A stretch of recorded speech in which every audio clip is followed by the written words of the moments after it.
Welcome વિદ્યાર્થી મિત્રો, સ્વાગત છે તમારા બધાનું વેબ સંકુલના પ્લેટફોર્મ પર, જ્યાં આપણે રેલવે, ગ્રુપ ડી, એનટીપીસી તેમજ આવનારી દરેક પરીક્ષાઓ માટે અગત્યના એવા કરંટ અફેર છે એની ચર્ચા કરવાની છે.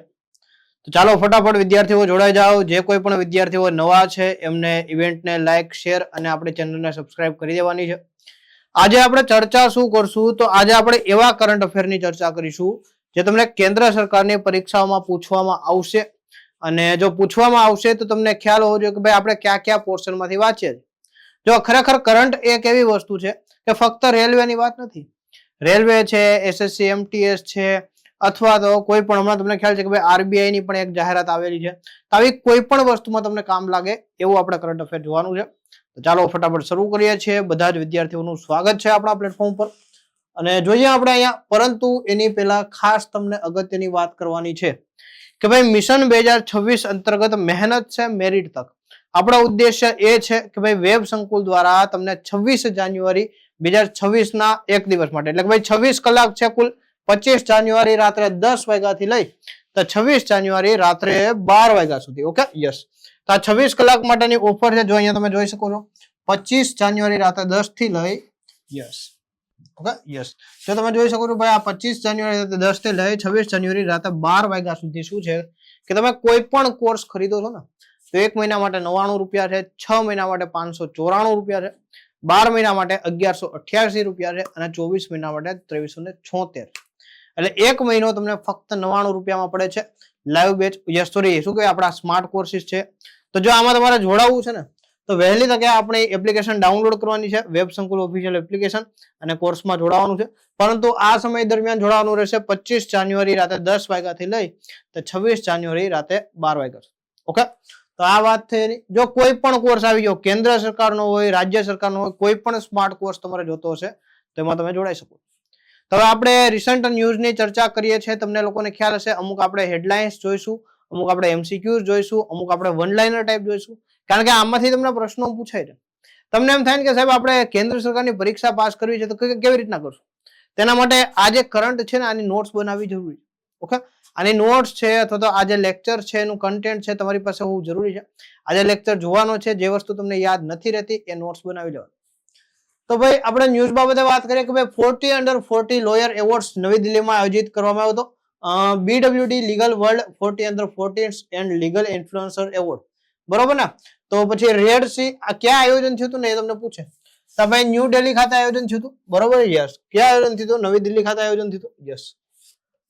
બીજી વાત કરીએ કે ભાઈ રેડ સી ફિલ્મ ફેસ્ટિવલમાં ગોલ્ડન ગ્લોબ હોરાઇઝન એવોર્ડ મળ્યો છે આલિયા ભટ્ટને. આ અભિનેત્રીને તમને ઓળખો છો, બરોબર છે? યસ. ખૂબ સારું એવું એક એમનું ફિલ્મ હતું રાઝી કરીને, એ દરમિયાન ખૂબ ચર્ચામાં રહેતા, એમને એવોર્ડ પણ નેશનલ એવોર્ડ મળ્યો હતો. તો આજે આલિયા ભટ્ટ છે એમને તાજેતરમાં રેડ સી ફિલ્મ ફેસ્ટિવલમાં ગોલ્ડન ગ્લોબ હોરાઇઝન એવોર્ડ મળેલ છે. યસ. નેક્સ્ટ જોઈએ, ઓમાનનું સર્વોચ્ચ નાગરિક સન્માન. જો આ અગત્યનું છે, કારણ કે આપણા પીએમ છે, આપણા રાષ્ટ્રપતિ છે, આપણા ફોરેન મિનિસ્ટર છે, આ લોકો જયારે વિદેશ યાત્રા કરે છે ને તો ત્યાંના દેશ દ્વારા, ત્યાંના જે કોઈ પણ છે એમના સમકક્ષ પ્રતિનિધિ એમના દ્વારા શું છે કે એમને સન્માનિત કરવામાં આવે છે. તે વસ્તુ અગત્યની છે. તાજેતરમાં પીએમ દ્વારા આપણે ઓમાનની મુલાકાત લેવાની હતી અને ત્યારે એમનું સન્માન કરવામાં આવ્યું. નામ શું છે કે ભાઈ the first class of the order of Oman. તો સુલતાન હૈથમ બિન તારીફ દ્વારા એમને આ શું કહે આ આપવામાં આવેલું હતું અને વડાપ્રધાન મોદીને આ જે સર્વોચ્ચ સન્માનથી સન્માનિત કરવામાં આવ્યા. ભારતનું સર્વોચ્ચ નાગરિક સન્માન કયું છે તમારે કમેન્ટ બોક્સમાં કહેવાનું. ઓકે, નેક્સ્ટ જોઈએ. હવે આપણે પ્રશ્નો જોઈએ, બરોબર ને? કે ભાઈ રાષ્ટ્રપતિ ભવનમાં ભારતના રાષ્ટ્રપતિ દ્વારા ભારતનું બંધારણ કઈ ભાષા અને લિપિમાં રજૂ કરવામાં આવ્યું? તો કેવું છે કે ખરેખર ભારતનું બંધારણ અલગ અલગ ઘણી ભાષાઓમાં લખવામાં આવ્યું છે. મુખ્ય બે ભાષાઓ હિન્દી અને અંગ્રેજી છે. આ સિવાય તાજેતરમાં એક ભાષામાં આ બંધારણ લખવામાં આવ્યું છે. તો વારંગલ, બરોબર, વારંગલ સિટી લિપિમાં અને હો ભાષામાં, દેવનાગરી લિપિમાં સંથાલી ભાષામાં, ઓલચિકી લિપિમાં સંથાલી ભાષામાં, કે પછી રોમન લિપિમાં મુંડારી ભાષા. અગત્યનો છે, કરંટનો પ્રશ્ન છે કે ભાઈ ભારતીય બંધારણ છે એની આવૃત્તિ એક તૈયાર કરવામાં આવી છે, આમાંથી એક લિપિ અને ભાષામાં. તો યાદ રાખવાનું છે, છત્તીસગઢ છે, ઝારખંડ છે, બિહાર છે, આ પ્રદેશની એક ભાષા ફેમસ છે જેને સંથાલ ભાષા કહેવામાં આવે. અને સંથાલ ભાષા અને ત્યાંના જે લોકો છે ને એને સંથાલ જાતિ પણ કહેવામાં આવે છે. ઓકે, સંથાલ ટ્રાઇબ છે. તો એમનું પ્રતિનિધિત્વ દર્શાવવા માટે તાજેતરમાં ઓલચિકી લિપિ અને આ સંથાલી ભાષામાં તૈયાર કરવામાં આવ્યું છે. આ તમે જોઈ શકો છો, આ સંથાલી ભાષામાં આપણા શું છે કે ભાઈ આપણા રાષ્ટ્રપતિ શ્રી એમના દ્વારા આ વસ્તુ રજૂ કરવામાં આવી છે. એટલે ખૂબ સારી વાત છે. આપણે કહીએ કે ભાઈ ભારત કેવો છે, વિવિધતામાં એકતા ધરાવતો દેશ છે. કારણ કે અહીંયા ભાષાઓ અલગ છે, ધર્મ અલગ છે, રીત રિવાજ અલગ છે, કલ્ચર એક છે, પરંતુ આઈડેન્ટિટી એક છે. શું છે? ઇન્ડિયન. બરોબર ને? યસ, એ વસ્તુ છે. નેક્સ્ટ જોઈએ આપણે.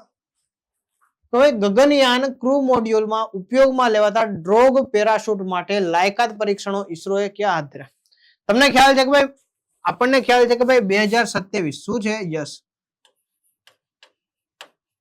શું છે? મિશન ગગનયાન.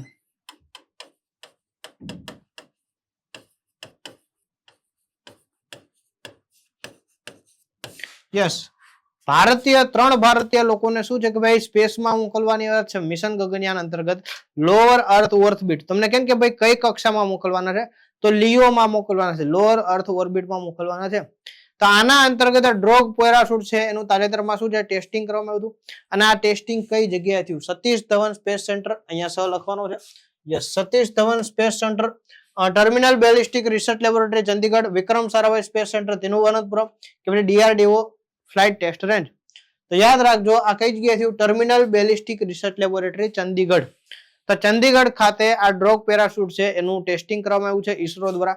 તમને ખ્યાલ છે કે ભાઈ ભારતમાં અવકાશને લગતા જે કાંઈ પણ સંશોધનો છે, જે કાંઈ પણ કાર્યક્રમો છે એનું મેનેજમેન્ટ કોણ કરે છે, એનું સંચાલન કોણ કરે છે? ઈસરો કરે છે. કારણ કે ઈસરો સંસ્થા છે એ જ શું છે? Indian Space Research Organisation. આજે ઈસરો છે ને, તમારે એનું મને જૂનું નામ કહેવાનું.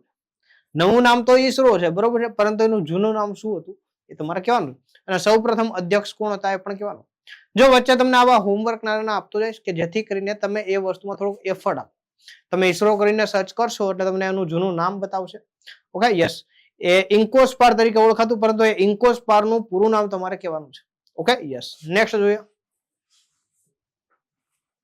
તો ગગનયાન મિશન હેઠળ 3 દિવસના મિશન માટે લગભગ 400 કિલોમીટરની ઊંચાઈએ, જો જમીનથી 400 કિલોમીટરની ઊંચાઈએ લિયો, બરોબર ને, લો અર્થ ઓર્બિટ એટલે કે ભાઈ લિયોમાં ભારતીય ક્રૂને મોકલવાની યોજના છે. આપણે આ મિશન ક્યારે 2027માં કરવાનું છે. એટલે જેમ જેમ 27 નજીક આવતું જાય છે એમ એમ આપણે શું છે કે ભાઈ આમાં તૈયારી કરતા જઈએ. યસ, ઓકે, તો આ વસ્તુ ધ્યાનમાં રાખવાની છે. નેક્સ્ટ છે, ડીઆરડીઓ એ તાજેતરમાં ચાંદીપુર સ્થિત ઇન્ટિગ્રેટેડ ટેસ્ટ રેન્જ ખાતે કઈ મિસાઇલ સિસ્ટમના યુઝર ઇવેલ્યુએશન ટ્રાયલ્સ પૂર્ણ કર્યા છે? અહીંયા એક મિસાઇલ સિસ્ટમની વાત કરવામાં આવી છે કે જેના યુઝર ઇવેલ્યુએશન ટ્રાયલ છે પૂર્ણ કરવામાં આવ્યા છે. આ શું છે? ચાંદીપુર રેન્જ છે, બરોબર ને. આ ટેસ્ટ રેન્જ ચાંદીપુર છે, ચંદીગઢ નહીં. ચંદીગઢ હરિયાણા વાળું છે, આ ચાંદીપુર છે. Yes, okay. તો અહીંયા એક મિસાઇલ છે એના ટેસ્ટ રેન્જ કરવામાં આવ્યો છે. તો આકાશ ન્યૂ જનરેશન છે, આકાશ પ્રાઇમ છે, આકાશ માર્ક 1 છે કે ભાઈ બરાક છે. તમને ખ્યાલ આવે કે અહીંયા 3 આકાશ દર્શાવે છે. તો તમારો જવાબ આવશે એ, આકાશ ન્યૂ જનરેશન. આ જે મિસાઇલ છે એનું નામ શું છે કે ભાઈ આકાશ ન્યૂ જનરેશન છે, બરોબર ને. આકાશ સિરીઝની જે મિસાઇલ છે એના અંતર્ગત શું છે કે ભાઈ આ એનજી કરીને આ ન્યૂ જનરેશન મિસાઇલ બનાવવામાં આવી છે, જે ભારતને સંરક્ષણ ક્ષેત્રે શું છે કે ભાઈ આત્મનિર્ભર બનાવવામાં મદદ કરે છે. Okay, yes. અને આ સંસ્થા જે છે, બરોબર, ડીઆરડીઓ, કે એનું કામ શું છે કે ભાઈ એનું કામ એ જ છે કે ભાઈ ભારતને સંરક્ષણ ક્ષેત્રે શું છે નવા નવા યુદ્ધો માટે જે કાંઈ પણ શસ્ત્રો છે એનાથી સજ્જ બનાવવાનું. Okay, yes. તો આકાશ એનજી એ આકાશ માર્ક 1 અને આકાશ પ્રાઇમ મિસાઇલ નું અનુગામી છે, એટલે કે ભાઈ એના પછીની છે. ઓકે, એરક્રાફ્ટ, ડ્રોન અને ક્રુઝ મિસાઇલો સહિત વિવિધ પ્રકારના હવાઈ જોખમોનો સામનો કરી શકે છે. તો આ મિસાઇલ દ્વારા કોઈ પણ એરક્રાફ્ટ હોય, ડ્રોન હોય કે પછી ક્રુઝ મિસાઇલ હોય એને આપણે તોડી પાડવા માટે સક્ષમ છીએ. ઓકે, આકાશ ન્યૂ જનરેશન મિસાઇલ છે એના થકી આપણે કોઈ પણ ક્રુઝ મિસાઇલ છે, ડ્રોન છે કે એરક્રાફ્ટ છે એને તોડી પાડવા માટે સક્ષમ છે. ઓકે, તો એનું તાજેતરમાં આ પરીક્ષણ કરવામાં આવ્યું છે. નેક્સ્ટ જોઈએ આપણે.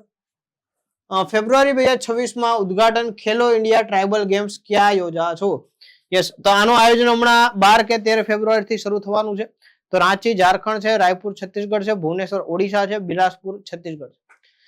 જો ખેલો ઇન્ડિયા ટ્રાઇબલ ગેમ્સ છે, ખેલો ઇન્ડિયા યુથ ગેમ્સ બિહાર ખાતે, ખેલો ઇન્ડિયા યુનિવર્સિટી ગેમ રાજસ્થાન ખાતે, અને આ ખેલો ઇન્ડિયા ટ્રાઇબલ ગેમ્સ છે. તો આ ટ્રાઇબલ ગેમ્સ નું આયોજન ક્યાં થશે? ચાલો આપો જવાબ. યસ, જો આપણે કેવું કરવાનું છે, તમારા પ્રશ્નો જોવાના છે, પ્રશ્નોને સમજવાના છે અને પછી એને યાદ રાખવાનો પ્રયત્ન કરવાનો છે. ઓકે, આમાંથી અમુક જવાબ સાથે આપવાના.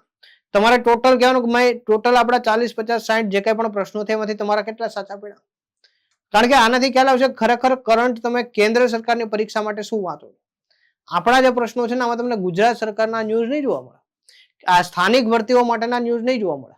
જે હશે ખાસ ઇમ્પોર્ટન્ટ એ હશે, બાકી નહીં હોય. આપણે ખાસ કરંટ શા માટે લાવીએ છીએ કે ભાઈ કેન્દ્ર સરકારની પરીક્ષાઓને ધ્યાનમાં રાખીને આપણે કરંટ લાવીએ છીએ. Okay, yes. તો અહીંયા તમારે એ જોવાનું છે અને અહીંયા તમારો જવાબ આવશે યસ, બિલાસપુર છત્તીસગઢ આવશે. ઓકે, આ ટ્રાઇબલ ગેમ્સ નું આયોજન કઈ જગ્યાએ થવાનું છે? યસ, બિલાસપુર છત્તીસગઢ. યસ.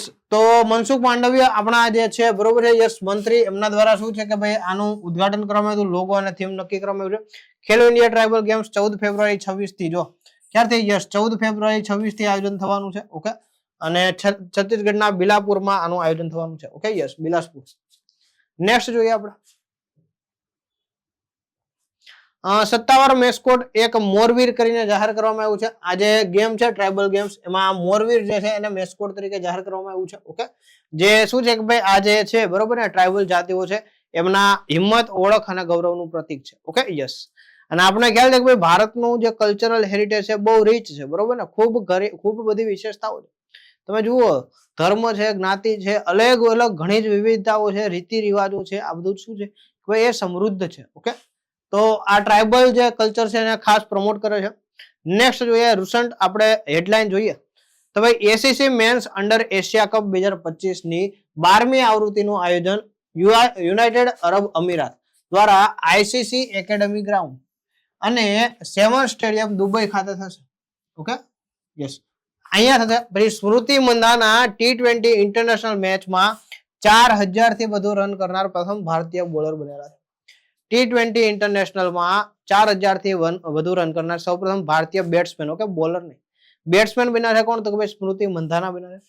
તમારે કહેવાનું છે કે ભાઈ આ સ્મૃતિ મંધાના છે મૂળ કયા રાજ્યથી બિલોંગ કરે છે? ઓકે, કારણ કે તાજેતરમાં ખૂબ ચર્ચામાં રહેલા છે અને ઓડીઆઈ જે વર્લ્ડ કપ મહિલાઓ દ્વારા જીતવામાં આવ્યો ત્યાર પછીથી ઘણી બધી ચર્ચાઓમાં રહેલા છે. Okay, yes.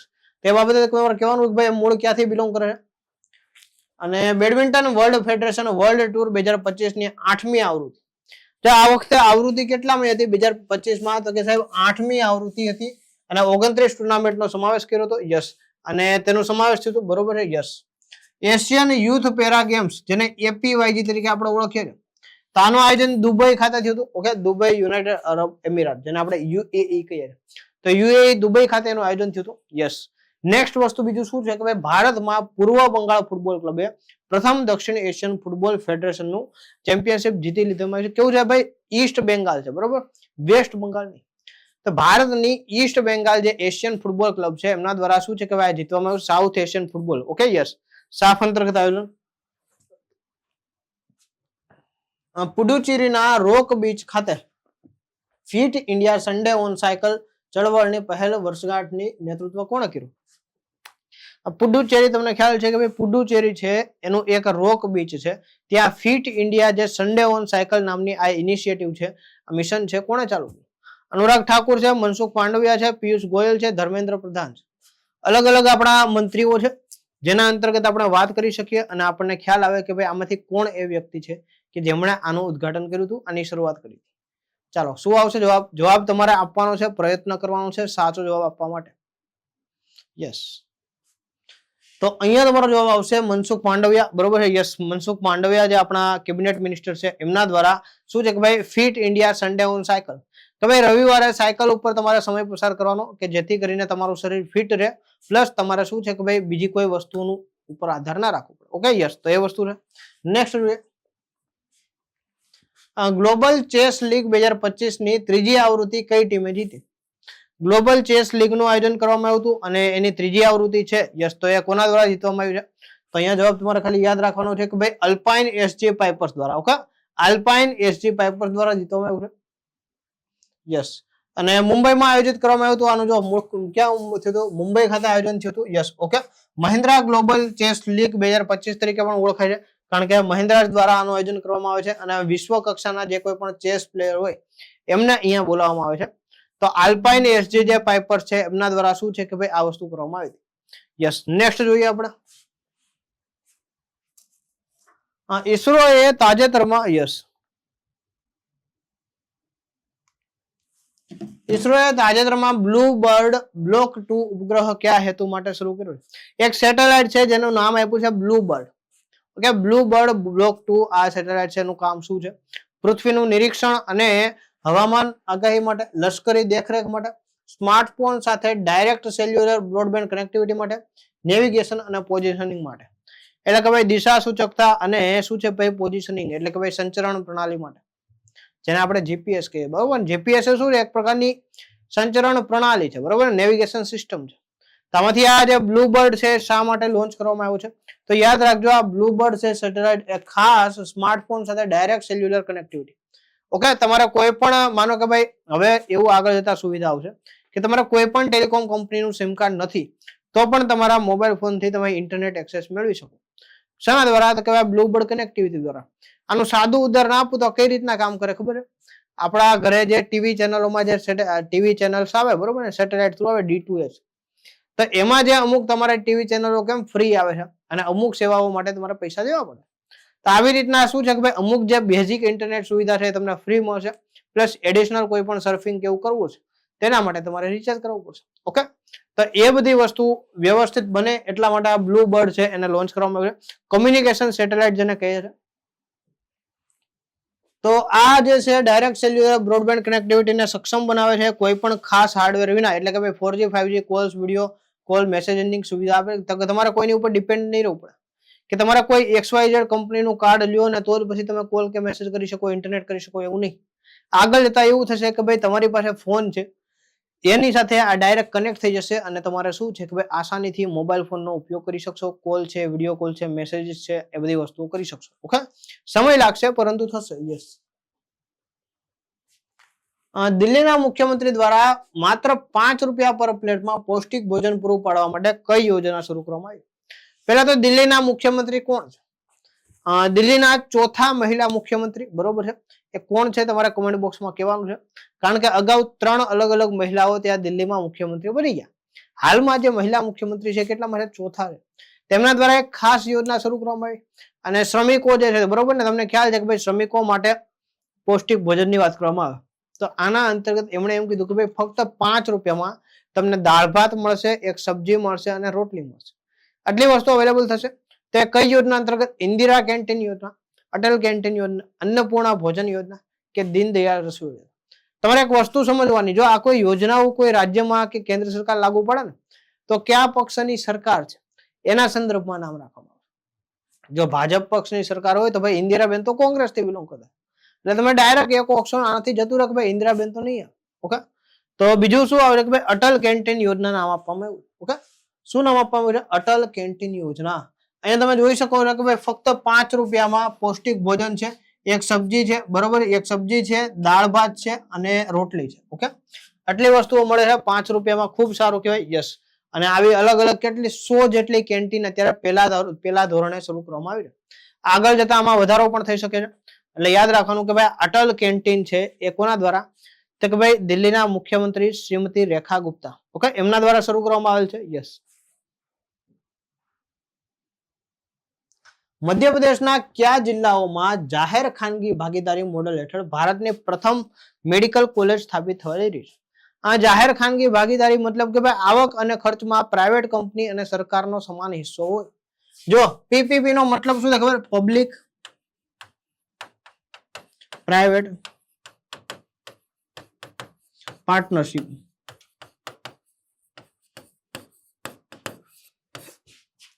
શું છે? Public private partnership. કે મધ્યપ્રદેશના એક જિલ્લામાં ખાસ જાહેર ખાનગી ભાગીદારી હેઠળ આ પ્રોજેક્ટ શરૂ કરવામાં આવ્યો છે.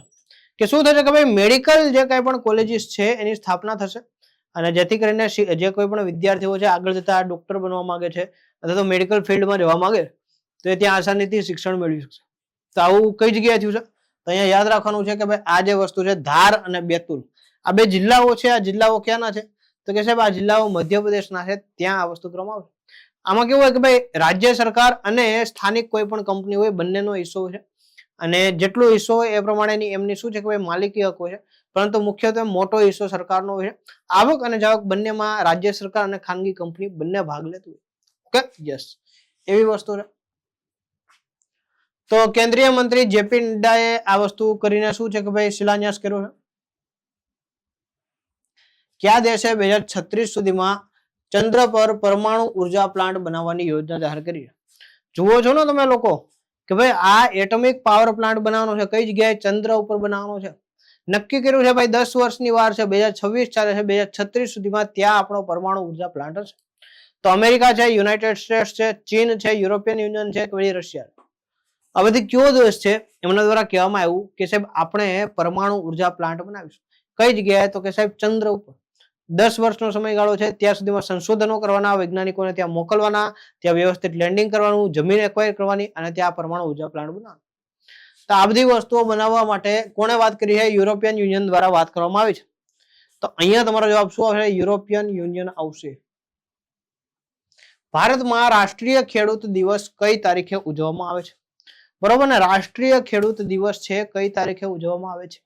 22 ડિસેમ્બર, 23 ડિસેમ્બર, 24 ડિસેમ્બર, 25 ડિસેમ્બર. અગત્યની વાત છે, ખેડૂતને જગતનો તાત કહેવામાં આવે છે અને કોઈ પણ જગ્યાએ શું છે કે ભાઈ કોઈ પણ દેશને સર્વાઈવ કરવા માટે, દેશના નાગરિકોને સર્વાઈવ કરવા માટે ભોજન છે પ્રાથમિકતા. બરોબર, ફક્ત કોમર્શિયલ મોલ બનાવી દેવાથી માણસોના પેટ નહીં ભરે, માણસોને ભોજન ખૂબ જ જરૂરી છે. યસ, તો આવું જે છે રાષ્ટ્રીય ખેડૂત દિવસ ક્યારે ઉજવવામાં આવે છે? જે ખેડૂતોનો મહિમા અને ખેડૂતોનું મહત્વ દર્શાવે, જેના અંતર્ગત ખેડૂતોને લગતી યોજનાઓ બહાર પાડવામાં આવે છે. તો યાદ રાખજો કે ભાઈ આજે દિવસ છે 23 ડિસેમ્બરના રોજ ઉજવવામાં આવે છે, જેને નેશનલ કિસાન ડે, ઓકે, યસ, કિસાન ડે તરીકે પણ ઉજવવામાં આવે છે.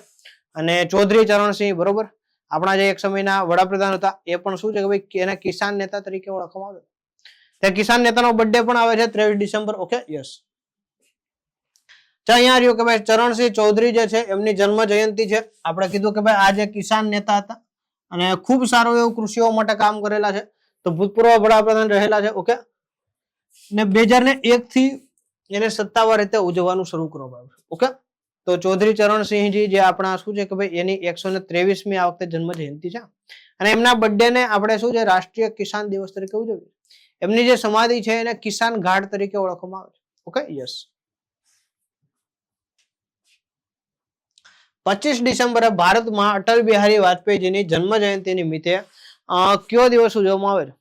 રાષ્ટ્રીય શાસન દિવસ, સુશાસન દિવસ, બંધારણ દિવસ કે રાષ્ટ્રીય વહીવટ દિવસ? અટલ બિહારી વાજપેયીજી કે જે બીજેપીના પેલા જનતા દળ નામ હતું, પાછળથી ભારતીય જનતા પાર્ટી બનેલ છે, તેમના ખૂબ સારા એવા નેતા હતા, વરિષ્ઠ નેતા હતા, બરોબર છે, યસ. અને એમની તરફથી વડાપ્રધાન બનેલા વ્યક્તિ છે, યસ. 3 અલગ અલગ સમયગાળામાં વડાપ્રધાન બનેલા, સમયગાળો અલગ અલગ હતો. 13 મહિના છે, 13 દિવસ છે અને છેલ્લે 5 વર્ષનું શાસન પૂરું કર્યું હતું, એવી રીતના અલગ અલગ. તો આજે વાજપેયીજી છે એમના આપણે કેટલામો જન્મદિવસ? યસ, રાષ્ટ્રીય શાસન દિવસ આપણે આ વખતે ઉજવીએ છીએ, તો એને સુશાસન દિવસ કહેવાય છે. શાસન ને, ઓકે, શું કહેવાય? સુશાસન દિવસ કહેવાય છે, ઓકે, યસ. તો ગુડ ગવર્નન્સ ડે તરીકે આપણે ઓળખીએ છીએ અટલ બિહારી વાજપેયીજી છે એમના બર્થડે ને, ઓકે, યસ. નેક્સ્ટ જોઈએ. તો ભારતમાં પ્રશાસન ગાંવ કી ઓર આ વખતે થીમ હતી. આ વખતની થીમ શું હતી કે ભાઈ પ્રશાસન ગાંવ કી ઓર, ઓકે.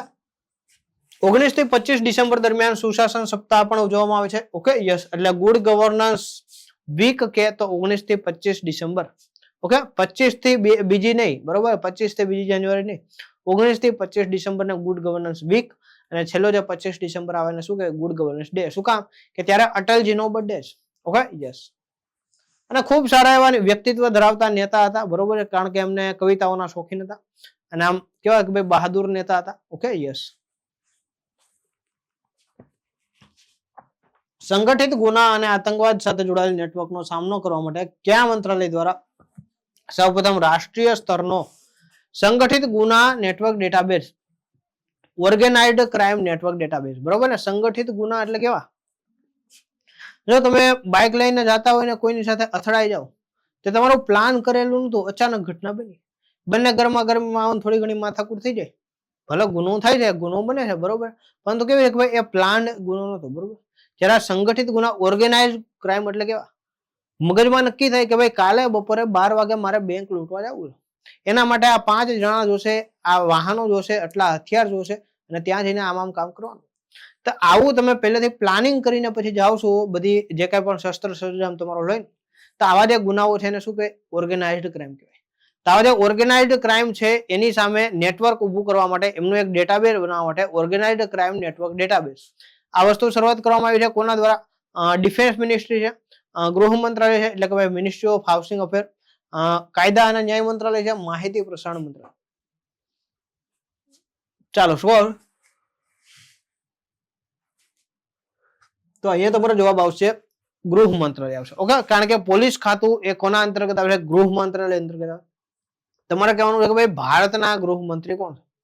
ભારત સરકારમાં ગૃહમંત્રીનું પદ કોણ ધરાવે છે અને ગુજરાત સરકારમાં ગૃહમંત્રીનું પદ કોણ ધરાવે? બંનેના નામ તમારે કોમેન્ટ બોક્સમાં લખવાના છે. ઓકે, વચ્ચે તમને આવા જે નાના મોટા હોમવર્ક આપો ને એ તમારે કરવાના છે. એ વસ્તુ શું દર્શાવે ખબર? એ તમારી એક્ટિવનેસ દર્શાવે કે તમે લેક્ચર જોવો છો તો ખાલી જોતા નથી પરંતુ તમે ગ્રહણ કરો. અને જરૂરી છે બરોબર ને, જોવા ખાતે તો 3 કલાકનું પિક્ચર પણ જોઈ નાખીએ પણ તો જીવનમાં ઉપયોગી નથી થવાનું. પરંતુ આપણો જો આ લેક્ચર જોશો તમને જીવનમાં ઉપયોગી થશે. યસ, નેક્સ્ટ જોઈએ. તો આતંકવાદ વિરોધી પરિષદ 2025 અંતર્ગત આ ડેટાબેઝનું અનાવરણ કરવામાં આવ્યું હતું અને આ જે નેટવર્ક છે એમાં રાજ્ય પોલીસ દળો અને રાષ્ટ્રીય ગુપ્તચર ગ્રીડ દ્વારા ગાઢ સંકલન વિકસાવવામાં આવ્યું છે. એટલે કે દરેક રાજ્યના જે કાંઈ પણ ક્રાઇમ એમના રિપોર્ટ છે કે ક્રાઇમ ડેટાબેઝ છે બધાને મર્જ કરવામાં આવશે અને નક્કી કરવામાં આવશે કોઈ પણ વ્યક્તિ કોઈ પણ જગ્યાએ ક્રાઇમ થાય છે એના કોઈ પણ ડેટા મળે છે બરોબર ને, એના શું કહેવાય ડીએનએ સેમ્પલ છે કે વ્યક્તિનો ફોટો છે કે વ્યક્તિના ફિંગરપ્રિન્ટ છે, આવી કોઈ પણ વસ્તુ હોય તો તમે ડેટાબેઝમાં નાખો, ટ્રેક કરો એટલે તરત બતાવી દેશે કે ભાઈ આ જે વ્યક્તિ છે એ આ છે, એનો ભૂતકાળ આ રહેલો છે. Okay, yes. કોના માટે છે? તો ભાઈ એવા લોકો માટે જે કોઈ પણ આ ક્રાઇમ થી જોડાયેલા છે. ઓકે, તો લોસર ઉત્સવ કયા પ્રદેશમાં નવા વર્ષ તરીકે ઉજવવામાં આવે છે? સિક્કિમ, અરુણાચલ પ્રદેશ, લદ્દાખ કે હિમાચલ પ્રદેશ નવા વર્ષ તરીકે ઉજવવામાં આવે છે. અને લોસર ઉત્સવ છે જેને આપણે લદ્દાખ ખાતે ઉજવીએ છીએ બરોબર. યસ, લદ્દાખના જે ટ્રાઇબ છે બરોબર એમના દ્વારા આ ઉત્સવ ઉજવવામાં આવે છે. અને નવું વર્ષ બરોબર ને, આપણે ગુજરાતમાં નવું વર્ષ એટલે ભાઈ કાર્તિકી પૂર્ણિમા, કાર્તિક સુદ એકમ બરોબર, જેને આપણે નવું વર્ષ કહીએ છીએ. કાર્તિક પૂર્ણિમા નહીં, કાર્તક સુદ એકમ, તો ત્યારે નવું વર્ષ કહેવાય. તેવી રીતના લોસર જે ઉત્સવ છે એ લદ્દાખના લોકો માટે નવું વર્ષ છે. Okay, yes. હવે અમુક આપણે મિનિસ્ટ્રી બાબતે જોઈએ કે જે ચર્ચામાં રહી છે. અલગ અલગ જોઈશું. જો પેલા આપણે લોકોના ન્યૂઝ જોયા, આપણે એવોર્ડ જોયા, હવે આપણે અમુક મંત્રાલયો વિશે વાત કરીએ કે ભાઈ મહિલા અને બાળ વિકાસ મંત્રાલય એટલે કે ભાઈ ministry of woman and child development એમના દ્વારા રાષ્ટ્રીય મહિલા આયોગને ભારતમાં મહિલાઓ સંબંધિત મુદ્દાઓ પર નીતિલક્ષી પ્રોત્સાહન આપવા માટે શક્તિ વિદ્વાનો બરોબર ને યંગ રિસર્ચ ફેલોશિપ શરૂ કરવામાં આવી છે. નામ શું આપેલું છે? શક્તિ વિદ્વાન યંગ રિસર્ચ ફેલોશિપ બરોબર. કોઈ પણ મહિલાઓના મુદ્દાઓ પર રિસર્ચ કરતું કોઈ પણ વ્યક્તિ તેમના માટે ખાસ આર્થિક સપોર્ટની વાત છે બરોબર. મહિલાઓના અલગ અલગ જો ગુજરાત છે, રાજસ્થાન છે, મહારાષ્ટ્ર છે, મધ્યપ્રદેશ છે, છત્તીસગઢ છે, આ ભારતના દરેક રાજ્યોમાં શું છે કે ભાઈ પુરુષો મહિલાઓ વસવાટ કરે તો ત્યાં અલગ અલગ પ્રદેશોમાં મહિલાઓની સ્થિતિ શું છે, ક્યાં હજી એવા પ્રદેશો કે જ્યાં મહિલાઓ પોતાના મૂળભૂત અધિકારથી વંચિત છે. આ બધી બાબતોનો અભ્યાસ કરતા જે કોઈ પણ યંગ લોકો હોય જેને રિસર્ચર કહેવાય તેમને ફેલોશિપ એટલે કે ભાઈ આર્થિક સહાય કોણ આપશે? તો કે ભાઈ આ મંત્રાલય અંતર્ગત મળશે. ઓકે, ગૃહ મંત્રાલય તરફથી કેન્દ્રીય મંત્રી અમિત શાહે બ્યુરો ઓફ પોર્ટ સિક્યુરિટી નામની સમર્થિત સંસ્થાની શું છે કે ભાઈ રચના કરવામાં છે. પોર્ટ ઉપરથી, પોર્ટ એટલે બંદર, કંડલા બંદર આવેલું છે, પીપાવાવ બંદર આવેલું છે. ઓકે, પોર્ટ એટલે બંદર. તો આવા જે બંદરો છે ત્યાંથી શું છે કે ભાઈ કોઈ પણ વસ્તુનું સ્મગલિંગ ન થાય. સ્મગલિંગ એટલે એવી વસ્તુઓ કે જેના માટેની તમે કસ્ટમ ડ્યુટી ભરતા નથી અથવા તો જે વસ્તુઓ ભારતમાં શું છે કે ભાઈ સંચાલન કરવી મનાય છે આવી વસ્તુઓનો ચોરી છુપી રીતે શું છે કે ભાઈ આ દરિયાઈ રૂટેથી લાવવામાં આવે તેને સ્મગલિંગ કહેવાય. આવું ન થાય એટલા માટે શું છે કે ભાઈ બ્યુરો ઓફ પોર્ટ સિક્યુરિટી નામનું એક પ્લેટફોર્મ શરૂ કર્યું છે. Okay, yes. જાન્યુઆરી 2026 થી કયો દેશ કિમ્બરલી પ્રોસેસ સર્ટિફિકેટ, શું નામ છે? કિમ્બરલી પ્રોસેસ સર્ટિફિકેટ સ્કીમ ની અધ્યક્ષતા સંભાળ. યુનાઇટેડ અરબ એમિરેટ છે, બોત્સવાના છે, સાઉથ આફ્રિકા છે, ભારત છે. યસ, ચાલો શું આવશે આમાં જવાબ? યસ, તો કિમ્બરલી આ સર્ટિફિકેશન સ્કીમ અંતર્ગત તાજેતરમાં કયો દેશ? તો કે ભાઈ ભારત જે છે અધ્યક્ષતા સંભાળશે. Okay, yes. તો કેપીસીએસ સપ્લાય ચેન માંથી સંઘર્ષ હીરા ખાસ કોના માટેનું છે? ડાયમંડ માટેનું છે. યસ, પોલિશ્ડ ડાયમંડ આને કહેવાય. શું કહેવાય? પોલિશ્ડ. પોલિશ્ડ ડાયમંડ દૂર કરવા માટે એક વૈશ્વિક પહેલ છે શરૂઆત 1 જાન્યુઆરી 2026 થી 3 થી કરવામાં આવી હતી અને મુખ્ય મથક ગેબોરોન બોત્સવાના ખાતે છે. સહભાગીઓ કેટલા 86 દેશોનું પ્રતિનિધિત્વ કરે છે અને આનું મુખ્ય ઉદ્દેશ્ય શું છે કે ભાઈ વિશ્વમાં જે કઈ પણ પોલિશ્ડ ડાયમંડની અછત હોય તેને દૂર કરવાની વાત છે. Yes, okay. નેક્સ્ટ છે 2000 માં ફિડે વર્લ્ડ ચેસ ચેમ્પિયનશિપ જીતીને ભારતના પ્રથમ વર્લ્ડ ચેસ ચેમ્પિયન કોણ બન્યા? D Gukesh, Alexei Shirov, Viswanathan Anand, ગેરી કાસ્પરોવ. પ્રથમ વર્લ્ડ ચેમ્પિયન 2000 ની સાલમાં કોણ બન્યું હતું? અહીંયા તમને એમ પૂછેલું. ડી ગુકેશ છે, એલેક્સી શિરોવ છે, વિશ્વનાથન આનંદ છે, ગેરી કાસ્પરોવ. ચાલો, શું જવાબ આવશે? જવાબ તમારે આપવાનો છે અને જવાબ ખાસ આપવાનો છે કારણ કે અગત્યનું છે. યસ, જો આવું તમને છે ને બીજી વાર પછી જાણવાની. Okay, yes. તો અહીંયા તમારો જવાબ શું આવશે? વિશ્વનાથન આનંદ આવશે. તમને જોઈ શકો છો કે ભાઈ આ જે ફોટો છે ને ક્યારનો છે? વર્ષ 2000 નો. 2000 ની સાલમાં આજે ફિડે વર્લ્ડ ચેમ્પિયનશિપ થઈ હતી. એમાં પ્રથમ વર્લ્ડ ચેમ્પિયન કોણ બન્યા હતા? વિશ્વનાથન આનંદ બન્યા હતા. યસ. તો આ દિલ્હી ખાતે આયોજન થયું હતું. 100 ખેલાડીઓ સાથે સ્પર્ધા કરી. એટલા 100 અલગ અલગ ખેલાડીઓ સાથે ફાઇનલમાં વિશ્વનાથન આનંદે એલેક્સી શિરોવને હરાવ્યા. સૌ પ્રથમ વખત જયારે વર્લ્ડ ચેમ્પિયન બન્યા ત્યારે એની સામે કોણ હતું? એલેક્સી શિરોવ હતા. તો આ શિરોવને હરાવીને વિશ્વનાથન આનંદ છે વર્લ્ડ ચેમ્પિયન બન્યા. ચાલો, રિસન્ટ અપોઇન્ટમેન્ટ ડિફરન્ટ ડિપાર્ટમેન્ટ. હવે આપણે અમુક એવી નિમણૂકો જોઈએ. જો તમને આવા પ્રશ્નો પૂછાય કે ભાઈ ફલાણા ડિપાર્ટમેન્ટમાં હેડ તરીકે કોની નિમણૂક થઈ, કોઈ XYZ ડિપાર્ટમેન્ટ છે એમાં ડાયરેક્ટર જનરલ કોણ બન્યું, આવીના પ્રશ્નો આવે તો અર્ચના વ્યાસ છે. જો અહીંયા આ નામ યાદ રાખવાનું, અર્ચના વ્યાસ છે, જેનું ભારત માટે ન્યૂ ગેટ્સ ફાઉન્ડેશનના કન્ટ્રી ડિરેક્ટર તરીકે નિમણૂક થઈ છે. Bill and Melinda Gates Foundation, બરોબર. બિલ ગેટ્સ કોણ છે? તો કે ભાઈ આપણે જે માઇક્રોસોફ્ટનો ઉપયોગ કરીએ છીએ એના ફાઉન્ડર છે, એની કંપનીના માલિક છે. અને એમની દીકરી મિલિન્ડા ગેટ્સ, બરોબર, એમના બાપ દીકરીના દ્વારા એક ફાઉન્ડેશન ચલાવવામાં આવે છે જે સામાજિક કાર્યો કરે. તેમાં જે ભારતના ડિરેક્ટર કોણ બનેલા છે? અર્ચના વ્યાસ બનેલા કે જે સમાજને સેવાના અલગ અલગ કાર્યો કરે. ઓકે. સલીમ અહમદ, જે રેલ વિકાસ નિગમ લિમિટેડના ચેરમેન અને મેનેજિંગ ડિરેક્ટર બનેલા છે. શું નામ છે? સલીમ અહમદ છે. Yes, okay. પછી સુરેશ ગોયલ છે, જે national council of applied economics રિસર્ચના 11મા ડિરેક્ટર જનરલ બનેલા છે. અને વરિષ્ઠ પત્રકાર જેનું નામ છે સંગીતા બરુઆ, એ પ્રેસ ક્લબ ઓફ ઇન્ડિયાના પ્રથમ મહિલા પ્રમુખ બનેલા છે. જીવનમાં પ્રથમ મહિલાઓને હંમેશા યાદ રાખવામાં આવે છે, તો પ્રેસ ક્લબ ઓફ ઇન્ડિયાના પ્રથમ મહિલા પ્રમુખ કોણ બન્યા છે? તો સંગીતા બરુઆ બનેલા છે. ઓકે, યાદ રાખવાના છે. ભારતની IGU, બરોબર ને? યસ, IGU 124મી એમેચ્યોર ગોલ્ફ ચેમ્પિયનશિપ કોણે જીતેલી છે? ભારતમાં આ ગોલ્ફ ચેમ્પિયનશિપ યોજાણી છે 124મી. તો કોના દ્વારા જીતવામાં આવી છે? સુખમન સિંહ છે, જ્યોતિ રંધાવા છે, અનિર્બન લાહિરી છે, શુભંકર શર્મા. યસ. ચાલો, જવાબ આપો વિદ્યાર્થીઓ. યસ,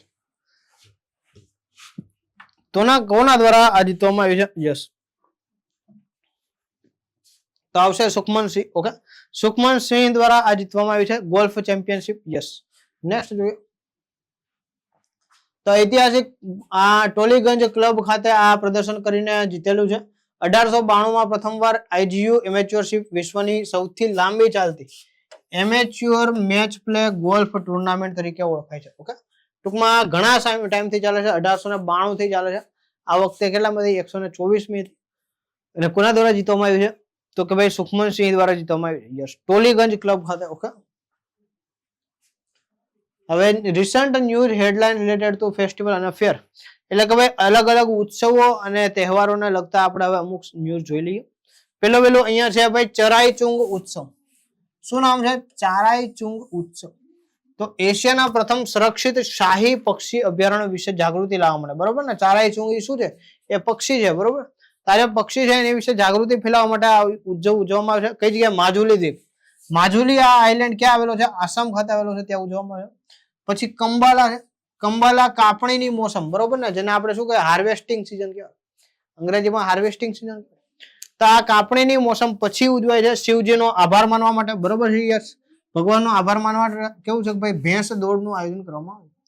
અને મુખ્યત્વે કહેવાય તો ભાઈ કર્ણાટકનો દક્ષિણ કન્નડ જિલ્લો અને કેરળના કાસરગોડ જિલ્લાઓ છે ત્યાં ઉજવવામાં આવે.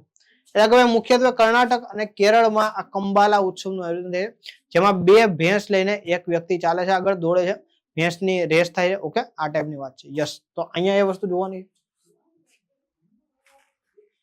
આંતરરાષ્ટ્રીય, બરોબર ને, તરરાષ્ટ્રીય નહીં, અહીંયા શું છે, આંતર. ઓકે, આંતરરાષ્ટ્રીય ગીતા મહોત્સવ 10મી આવૃત્તિ કુરુક્ષેત્ર ખાતે યોજાઈ હતી, જેમાં મધ્યપ્રદેશ ભાગીદાર રાજ્ય તરીકે ઉજવ્યું. પછી કાર્તિક નાચ ઉત્સવ.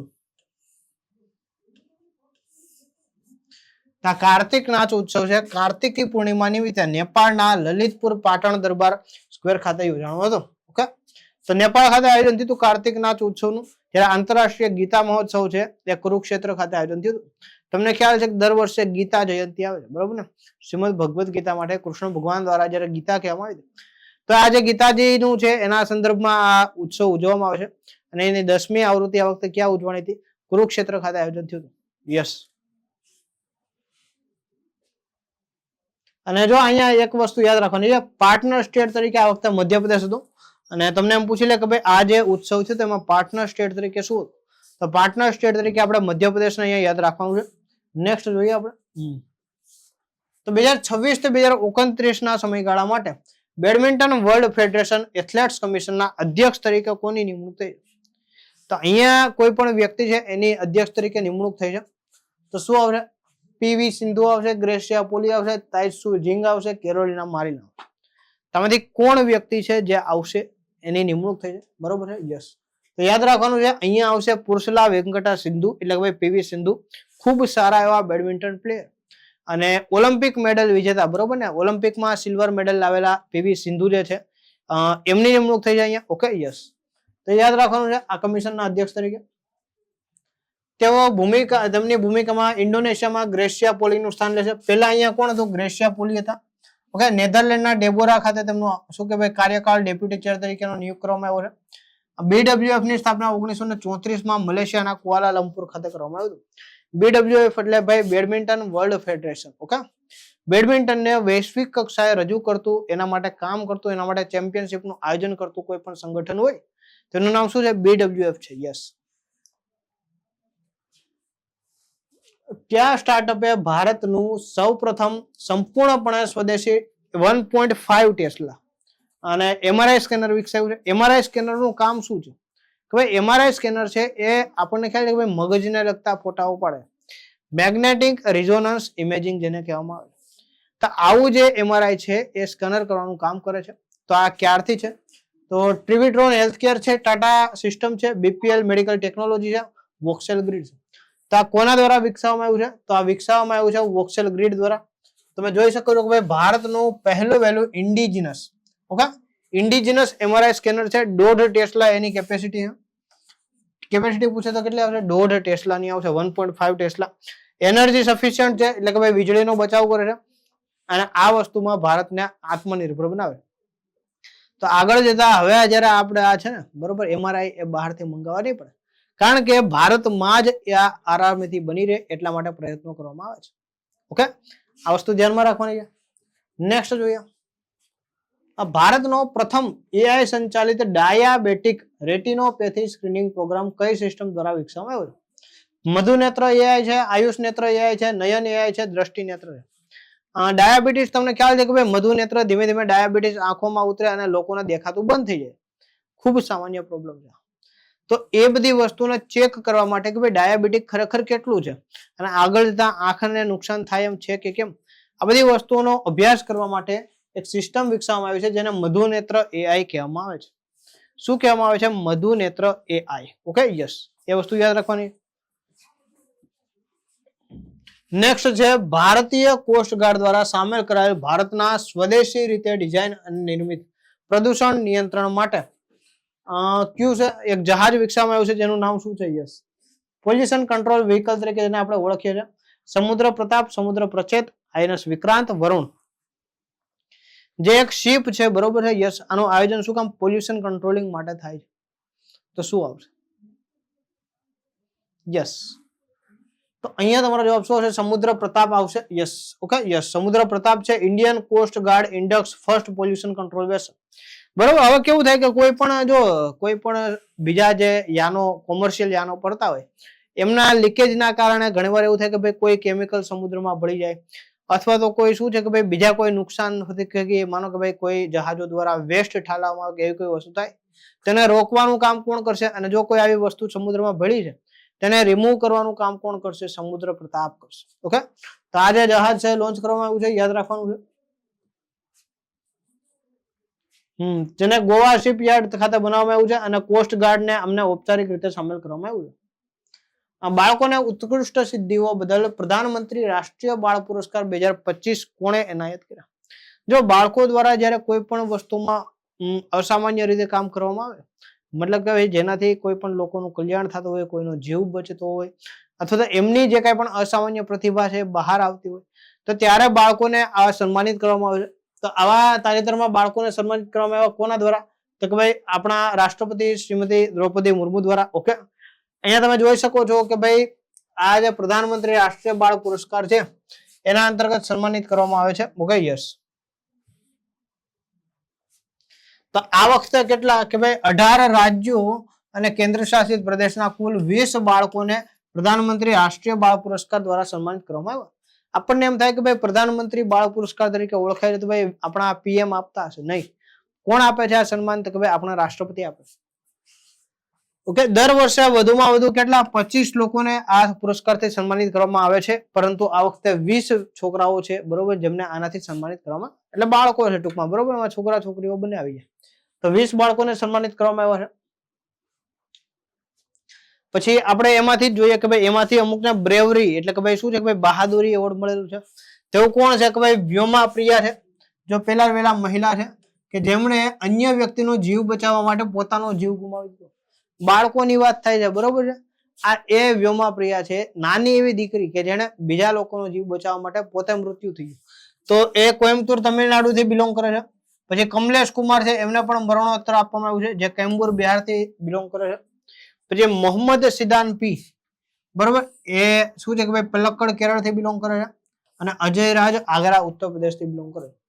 તો આ 4 બાળકો છે જેમને શું છે કે ભાઈ આ બાળ પુરસ્કાર આપવામાં આવે છે, બાળ બહાદુર બાળ પુરસ્કાર. ઓકે, બ્રેવરી એવોર્ડ આપવામાં આવ્યો છે. ટેસ્ટ એટલાસ દ્વારા જાહેર કરાયેલ ગ્લોબલ ફૂડ સિટી રેન્કિંગ અંતર્ગત વિશ્વના બેસ્ટ ફૂડ માટે શું છે? વિશ્વના બેસ્ટ ફૂડ સિટીમાં કયા ભારતીય શહેરનું 5મું સ્થાન મળ્યું? દિલ્હી, કોલકાતા, ચેન્નઈ કે પછી મુંબઈ? જેમાં પ્રથમ સ્થાન પર ઇટાલી છે બરોબર, કે જેનું ફૂડ છે એ બેસ્ટ છે. તેમાં કયું ભારતીય શહેર છે જેને 5મું સ્થાન મળ્યું છે? તો અહીંયા યાદ રાખજો મુંબઈ છે, કે ભાઈ બેસ્ટ ફૂડમાં મુંબઈ જે છે એમને 5મું સ્થાન મળેલું, જે ખૂબ સારી વાત કહેવાય બરોબર ને. યસ. નેક્સ્ટ જોઈએ આપણે. તો ગ્લોબલ ફૂડ સિટી રેન્કિંગ અંતર્ગત શું છે કે ભાઈ ફૂડ અને ટ્રાવેલ ગાઈડ પ્લેટફોર્મ દ્વારા આ વસ્તુ કરવામાં આવે છે. યસ. ભારતે આઈએનએસ અરિઘાત પરથી કઈ મિસાઇલનું સફળતાપૂર્વક પરીક્ષણ કર્યું જેનાથી તે સમુદ્ર આધારિત પરમાણુ હુમલાઓ કરવામાં સક્ષમ? ઇન્ડિયન નેવલ શિપ અરિઘાત બરોબર ને, અરિહંત છે, અરિઘાત છે, આવી જે અરિઘાત છે એ ઇન્ડિયન નેવલ શિપ છે. તો આ શિપ ઉપરથી આ મિસાઇલને છોડવામાં આવી અને એનાથી સફળ છોડવામાં આવી. તેના માટે શું આવશે? યસ, તે કઈ મિસાઇલ આવશે? K4 છે, અગ્નિ 5 છે, સાગરિકા છે કે શૌર્ય છે? યસ, બોલો શું આવશે આમાં જવાબ? યસ, તો તાજેતરમાં અહીંયા K4 એટલે કે ભાઈ કલામ 4 બરોબર, તો K4 મિસાઇલ છે એનું સફળતાપૂર્વક પરીક્ષણ કરવામાં આવ્યું. હવે આને જમીન ઉપરથી નથી છોડવામાં આવી, આ જે મિસાઇલ છે એને ચાલતા જહાજ ઉપરથી બરોબર ને, જે ચાલતી શિપ છે એની ઉપરથી છોડવામાં આવી, તો પણ એના દ્વારા જે ટાર્ગેટ છે લોક કરેલો એને ચોક્કસ રીતે હિટ કરે છે. કે ભાઈ કેવું છે કે ભાઈ સફળ પરીક્ષણ કરવામાં આવ્યું છે, કારણ કે જો અહીંયા લખ્યું છે કે ભાઈ સફળતાપૂર્વક પરીક્ષણ કરવામાં આવ્યું છે. તો K4 મિસાઇલને કલામ 4 તરીકે પણ ઓળખવામાં છે, અને આપણા તમને કહીએ કે ભાઈ ખૂબ સારા એવા શિક્ષક, ખૂબ સારા એવા વૈજ્ઞાનિક, ખૂબ સારા એવા રાષ્ટ્રપતિ અને અતિ સારા એવા વ્યક્તિ બરોબર ને, તેવા આપણા ડોક્ટર કલામ સાહેબ છે, એમના નામ પરથી એમને કલામ 4 તરીકે ઓળખવામાં આવે છે. યસ. ઓકે, આ મિસાઇલ સંરક્ષણ સંશોધન વિકાસ સંગઠન દ્વારા સ્વદેશી રીતે ડિઝાઇન કરવામાં આવ્યું છે, એટલે કે ભાઈ DRDO બરોબર ને, ડિફેન્સ રિસર્ચ ડેવલપમેન્ટ ઓર્ગેનાઇઝેશન, એમના દ્વારા આનું ડેવલપમેન્ટ કરવામાં આવ્યું છે. Okay, yes.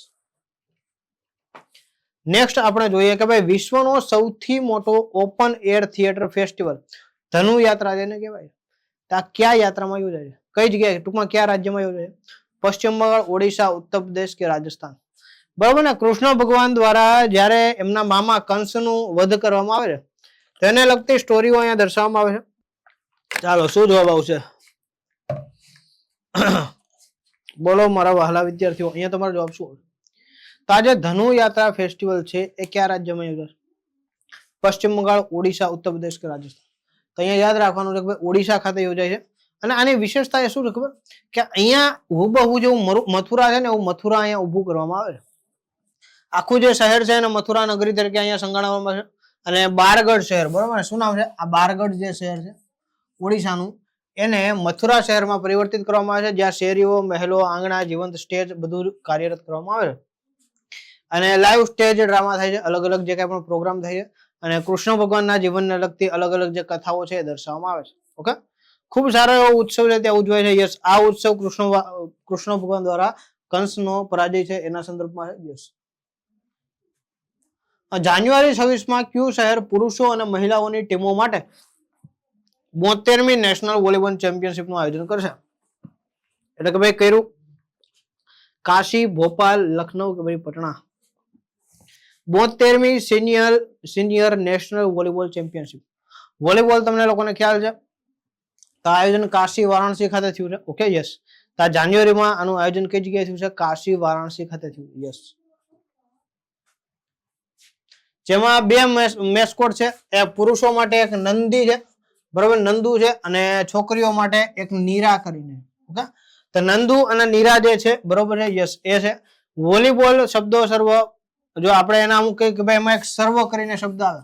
વોલીબોલમાં સર્વ આવે એટલે કે ભાઈ બોલ રમતમાં મૂકવો, પછી પાસ કરવો અથવા તો બમ્પ કરવો, પછી આંગળીના ટેરવાથી હુમલો કરવો જેને સેટ કહેવામાં આવે છે. યસ. ઓકે, અને સ્પાઇક અથવા તો હિટ, બરોબર ને, મજબૂત હુમલો કરવો એને શું કહેવાય? સ્પાઇક કહેવાય અથવા તો હિટ કહેવાય.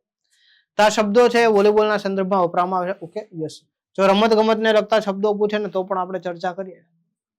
નવી દિલ્હીમાં Mahamana Vangmay the collected works of Pandit Madan Mohan Malaviya. Madan Mohan Malaviya એક ક્રાંતિકારી હતા, બરોબર છે, યસ. સ્વદેશી ચળવળમાં ભાગ લેવા વાળા હતા, અહિંસાના શું કહેવાય ગાંધીજીના ફોલોવર હતા. યસ. તો ગાંધીજીએ જ એમને મહામના નામ આપ્યું હતું. મહામના એટલે શું? કે ભાઈ એવા વ્યક્તિ કે જેમનું હૃદય ખૂબ વિશાળ, એવા વ્યક્તિ કે જેમનો જીવ બહુ મોટો, આપણે કહીએ કે ભાઈ આમનો જીવ બહુ મોટો, આનો જીવ બહુ ટૂંકો. તા એવા વ્યક્તિ હતા કે ભાઈ કોઈને દેવું હોય કે કોઈની સેવા કરવી તો ભાઈ પરમાર્થમાં કામના સૌથી પહેલા હતા. તો એમના સંદર્ભમાં મહામના વાંગ્મય, બરોબર ને, the collector works of Pandit Madan Mohan Malaviya. તાની સેકન્ડ જે આવૃત્તિ છે લોન્ચ કરવામાં આવી છે, તો સીપી રાધાકૃષ્ણન, અમિત શાહ, નરેન્દ્રભાઈ મોદી કે પછી રાજનાથસિંહ? તો અહીંયા તમારો જવાબ આવશે સીપી રાધાકૃષ્ણન, આપણા જે વાઇસ પ્રેસિડેન્ટ છે એમના દ્વારા. Okay, yes. તો સીપી રાધાકૃષ્ણન દ્વારા આ વસ્તુ રજૂ કરવામાં આવી. પીએમ યુવા 3.0 યોજના કઈ સંસ્થા દ્વારા શરૂ કરવામાં આવી છે? Sahitya Akademi, national book trust, NCERT કે પછી યુજીસી? હવે આ પીએમ યુવા અંતર્ગત શું છે ખબર? કે જે કાંઈ પણ દેશના યુવાનો છે તો એ લોકો લેખન ક્ષેત્રે કેવા છે, બરોબર ને, કે ભાઈ લખવાની એની ક્ષમતા વિકસે, બરોબર ને. અને શું કહેવાય ભાઈ યંગ રાઇટર્સ કહેવામાં આવે. તો જે યંગ રાઇટર્સ છે એને પ્રમોટ કરવા માટે એમને દર મહિને, બરોબર છે, યસ, દર મહિને શું છે કે ભાઈ 50,000 રૂપિયા એમ 6 મહિના માટે આર્થિક સહાય આપવામાં આવે, કે જેથી કરીને તે પોતાનું પુસ્તક છે એને પ્રદર્શિત કરી શકે, લખાણ કમ્પ્લીટ કરી શકે, અને તેના થકી ભવિષ્યમાં શું છે કે ભાઈ પોતાનું સપનું લેખક બનવાનું હોય અથવા તો આગળ જતા મોટી મોટી સ્ટોરીઓ લખવાનું હોય, ફિલ્મો લખવાનું હોય, તો આ બધું પૂરું કરી શકે.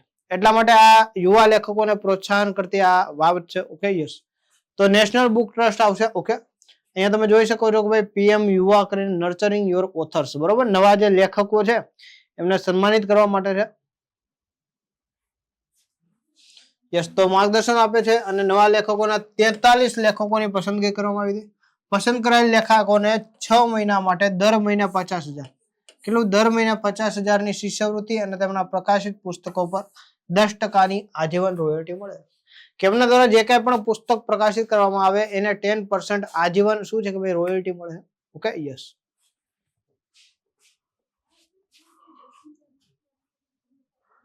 નવી દિલ્હીના યશોભૂમિ ખાતે આયોજિત ભૂ અવકાશી ઇકોસિસ્ટમના મજબૂતીકરણ પર રાષ્ટ્રીય કાર્યશાળાનું ઉદ્ઘાટન કરવામાં આવ્યું. યશોભૂમિ નવી દિલ્હી ખાતે છે, ત્યાં ભૂ અવકાશી ઇકોસિસ્ટમ એટલે કે ભાઈ જીઓ સ્પેશિયલ ઇકોસિસ્ટમ વિકસાવવાની વાત છે. તાજેતરમાં કોના દ્વારા કરવામાં આવ્યું છે? જીતેન્દ્રસિંહ, બરોબર છે, યસ. આપણા જે મંત્રી છે જીતેન્દ્રસિંહ, એમના દ્વારા આ ઉદ્ઘાટન કરવામાં આવ્યું. ચલો department of science and technology એટલે કે ભાઈ વિજ્ઞાન અને ટેકનોલોજી વિભાગે નવી દિલ્હીમાં આ ઇકોસિસ્ટમ ઉપર કાર્યશાળાનું આયોજન કર્યું છે. કાર્યશાળાનો વિષય ભૌગોલિક મિશન વિકાસ, બરોબર ને, વિકસિત ભારતનું સક્ષમ કરતા. ભૌગોલિક મિશન વિકસિત ભારત, બરોબર, વિકસિત ભારતનું સક્ષમ કરતા. ઓકે, તો અહીંયા વિકાસ નહીં આવે, વિકસિત ભારત આવશે. ઓકે, વિકસિત ભારતનું સક્ષમ કરતા. યસ, તો આ મિશન શરૂ કરવામાં આવ્યું હતું, એ યાદ રાખવાનું છે આપણે. નેક્સ્ટ જોઈએ, ભારતના રાષ્ટ્રીય super computing mission, national super computing mission હેઠળ પરમ રુદ્ર સુપર કોમ્પ્યુટર બિહારમાં પ્રથમ વખત ઔપચારિક રીતે ક્યાં લોન્ચ કરવામાં આવ્યું? IIT Gandhinagar, IIT Bhubaneswar, IIT Patna, IIT NIT Patna. ચાલો ભાઈ, મિશન સુપર કોમ્પ્યુટિંગ મિશન અંતર્ગત પરમ રુદ્ર સુપર કોમ્પ્યુટર છે, બરોબર. સુપર કોમ્પ્યુટર એટલે શું છે કે ભાઈ જે એવા કોમ્પ્યુટર છે કે જે અનેક ગણી સામાન્ય કોમ્પ્યુટર કરતા અનેક ગણી વધારે ક્ષમતાઓ ધરાવે ને જે કોઈ પણ એક જગ્યાએ સ્થાપિત ન કરવામાં, કારણ કે એમના માટે, બરોબર ને, ટેબલ ઉપર કેમ સ્થાપિત ન થાય. સુપર કોમ્પ્યુટર માટે તમારે મોટા મોટા હોલ જોઈએ, કારણ કે એમના પ્રોસેસર્સ ને બધું ખૂબ વધારે મોટું. આ બધી વસ્તુઓ માટે આ કઈ જગ્યાએ કરવામાં આવ્યું છે? તો ભાઈ આઈઆઈટી પટના ખાતે કરવામાં આવ્યું છે. તમે જોઈ શકો છો કે આ શું છે કે ભાઈ આ પરમ કરીને છે. યસ, પરમ રુદ્ર. ઓકે, યસ, પરમ રુદ્ર જે સુપર કોમ્પ્યુટર છે એના સંદર્ભમાં છે. અને આની વાત કરીએ તો ભાઈ 830 પેટાફ્લોપ્સની એની ટેરાફ્લોપ્સની ઝડપ છે. સુપર કોમ્પ્યુટિંગ આઈએસસી બેંગ્લોર જે છે એની 3.3 પેટાફ્લોપ્સ છે. એગ્રોનમ નેશનલ છે 585 પેટાફ્લોપ છે. પોર્ટક્રિજ છે 11.94 પેટાફ્લોપ્સ છે.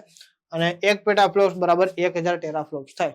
ઓકે, તો આને આપણે કોમ્પ્યુટરના સંદર્ભમાં એટલું યદ રાખવાનું છે ખાલી કે ભાઈ આ પરમ રુદ્ર છે સુપર કોમ્પ્યુટરમાં અત્યારનું લેટેસ્ટ કોમ્પ્યુટર છે જે ભારત દ્વારા વિકસાવવામાં આવ્યું. આપણે પરમ શ્રેણીના કોમ્પ્યુટરો બનાવીએ છીએ. ઓકે, યસ, અને સુપર કોમ્પ્યુટર્સ, અને આઈઆઈટી પટના ખાતે આને સ્થાપિત કરવામાં આવ્યું. પટના ક્યાં આવ્યું? પટના આવ્યું બિહારમાં, બરોબર. યસ, ભારતમાં 26 ડિસેમ્બરના કયા દિવસે શ્રી ગુરુ ગોવિંદસિંહજીના સાહેબજાદાઓની શહાદતને માન આપવા માટે ઉજવવામાં આવે?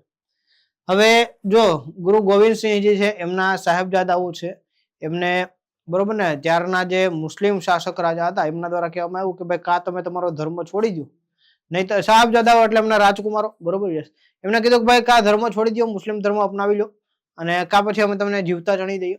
પરંતુ એ ધર્મ નથી છોડતા, એ નાના બાળકો પણ, અને શું છે કે ભાઈ એક વીરતાનું પ્રદર્શન પૂરું પાડે. તો એમના જે આ શહાદતને માન આપવા માટે દિવસ છે વીર બાળ દિવસ તરીકે ઉજવવામાં આવે છે. અહીંયા તમે જોઈ શકો છો કે ભાઈ પ્રધાનમંત્રી નરેન્દ્ર મોદી દ્વારા દેશભરના બાળકોને સન્માનિત કરવામાં આવે છે, સંબોધન કરવામાં આવ્યું છે. ઓકે, યસ, અને રાષ્ટ્રીય બાળ પુરસ્કારો જે છે એમની સાથે વાતચીત કરવામાં આવી.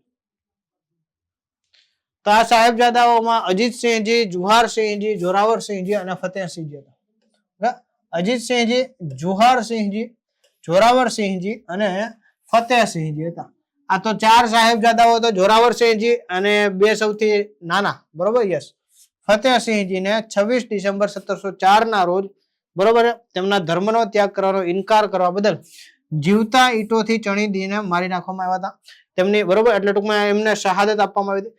તેમની હિંમત, બલિદાન અને અટલ શ્રદ્ધાને માન આપવા માટે આજે દિવસ છે એને આપણે વીર બાળ દિવસ તરીકે ઉજવીએ છીએ. ઓકે, તો યાદ રાખવાનું છે કે ભાઈ આ જે છે સાહેબજાદાઓ, યસ, જોરાવરસિંહજી અને ફતેહસિંહજી, એમને જીવતા ચણી લેવામાં આવ્યા તેમ કહેવામાં આવે છે. તો પણ એમણે શું છે કે ભાઈ પોતાના ધર્મને મૂક્યો નતો, એવા હતા આ વીર યોદ્ધા. યસ, નેક્સ્ટ જોઈએ, 2024-25 કેન્દ્રીય બજેટમાં કઈ યોજના શરૂ કરવામાં આવી હતી જેનો હેતુ ભારતમાં સગીરો માટે પ્રારંભિક બચત અને લાંબા ગાળાની નાણાકીય સુરક્ષાને પ્રોત્સાહન આપવાનું આવ્યું? જો થીમ બદલા ગઈ એનો મીન્સ કે ભાઈ આ કરંટ છે, બરોબર, હાલનું જ છે, પરંતુ શું છે કે ભાઈ બીજું છે. ઓકે, તો અટલ પેન્શન યોજના, સુકન્યા સમૃદ્ધિ યોજના, જાહેર ભવિષ્ય નિધિ કે રાષ્ટ્રીય પેન્શન સ્કીમ, શું વસ્તુ આવશે? યસ, તો અહીંયા તમારો જવાબ આવશે શું કે ભાઈ નેશનલ પેન્શન સિસ્ટમ વાત્સલ્ય, બરોબર, જેને નેશનલ પેન્શન સિસ્ટમ કહેવામાં આવે. ખરેખર આ શું, જો અટલ પેન્શન યોજના છે ને એમાં તો નક્કી કર્યું કે ભાઈ તમારે 18 થી 72 વર્ષની વયવાળા જ લાગુ પડે. આમાં એવું નથી, આમાં 14 વર્ષનું છોકરું હોય તો પણ શું છે કે ભાઈ આનું ખાતું ખુલી શકે. જ્યારે 18 વર્ષનું ત્યારે એમને સોંપવામાં આવે ત્યાં સુધી કેવું માઇનોર એકાઉન્ટ તરીકે ખોલવામાં આવે. તો આ વસ્તુ કરવામાં આવી છે, એક નિશ્ચિત પેન્શન માટે છે. અને અટલ પેન્શન યોજનામાં કેવું છે કે ભાઈ તમે મહિને 3000 પેન્શન, મહિને 1000 પેન્શન, મહિને 5000 પેન્શન, એના માટે એ સ્લેબ પસંદ કરો, એના આધારે તમારે શું છે કે ભાઈ પ્રીમિયમ ભરવાના થાય છે. અહીંયા એવું નથી, અહીંયા એક મહિને તમે 5000 આપો છો, એક મહિને 10,000 આપો છો, ચાલે. મહિનામાં વર્ષમાં ઓછામાં ઓછા તમારે 5,000 રૂપિયા જમા કરવાના હોય એવું છે. યસ. ઓકે, કોઈ પણ રીતે કરી શકો છો, વધારે માઇનસ તમારી ઉપર છે. યસ. તો 18 વર્ષ સુધીના તમામ સગીર નાગરિકો, બરોબર ને? સગીર એટલે શું કે ભાઈ જેમના વર્ષ 18 વર્ષ પૂરા નથી એ. તો આ પેન્શન કમ બચત યોજના છે જેમાં ખાતું સગીરના નામે ખોલવામાં આવે છે, આગળ જતા પછી તેમને આપવામાં આવે છે. અને વાર્ષિક ઓછામાં ઓછા 1,000, બરોબર. યસ. લઘુત્તમ યોગદાન 1,000 નું છે, એટલે કે ઓછામાં ઓછા તમે 1,000 મૂકી શકો છો અને વર્ષમાં ખાલી તમારે 1,000 રૂપિયા ઓછામાં ઓછા મૂકવાના. એટલે એક ટાઈપની આ બચત અને પેન્શન યોજના છે. 18 વર્ષની ઉંમરે ખાતું છે એ NPS Tier 1 એટલે કે ભાઈ સામાન્ય નાગરિક તરીકે ફરી જાય છે. અને જે છોકરો છે છોકરી છે એમને આ સગીરમાંથી યુવાન બનતા એમને ખાતું સોંપી દેવામાં આવે છે. ઓકે. યસ.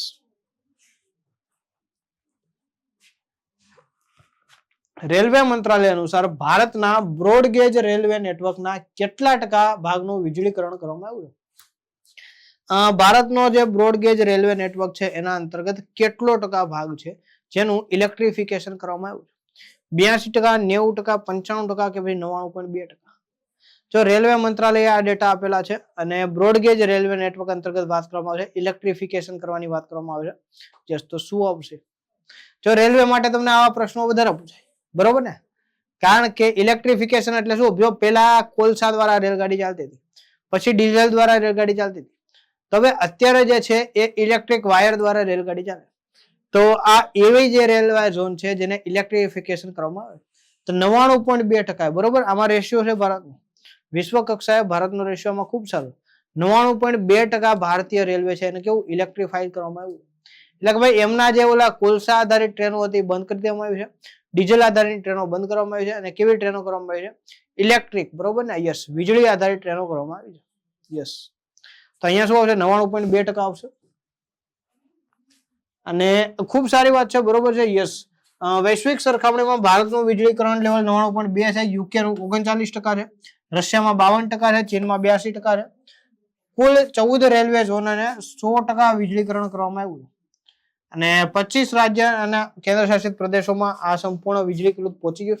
એટલે કે ભાઈ 14 ઝોન છે, બરોબર ને? રેલવેમાં કુલ 16 ઝોનમાંથી 14 ઝોન એવા છે કે જેનું 100% ઇલેક્ટ્રિફિકેશન થઈ ગયું. એટલે ખૂબ સારી વાત કહેવાય. નજીકના સમયમાં તમને હવે 1 કે 1.5 વર્ષમાં ક્યાંય પણ ઓલી સાદી રેલગાડી જોવા નહીં મળે. હંમેશા રેલગાડીઓ ઉપરથી તાર જતા હશે, એમાં વીજળી જતી હશે અને ઇલેક્ટ્રિક રેલવે તમને જોવા મળશે. શું કામ આવું કરે છે? કારણ કે એનાથી ખરેખર જે છે ઓલું, કારણ કે કોલસો તો આપણે પૃથ્વીમાંથી મળે એની લિમિટેડ આપણી પાસે સોર્સિસ છે. ત્યારે વીજળીનું આપણે જનરેશન કરીએ તો વીજળીના જનરેશન થકી શું છે કે ભાઈ એમને પાવર મળી રહે અને આ જનરેશન આસાનીથી થઈ શકે છે. ઓલું કોલસામાંથી આપણે બાળીને વીજળી મેળવીએ એના કરતા. ઓકે. તો 28 ડિસેમ્બર 2025 ના રોજ પ્રસારિત થયેલ મન કી બાતના 129માં એપિસોડમાં વડાપ્રધાન નરેન્દ્રભાઈ મોદીએ ભારતના અવકાશ કાર્યક્રમ સાથે સંબંધિત કઈ બાબતે વાત કરવામાં આવી હતી? તો 28 ડિસેમ્બરે જે પીએમ મોદી મન કી બાત કરે છે એનો એપિસોડ કેટલામાં હતો? 129માં હતો.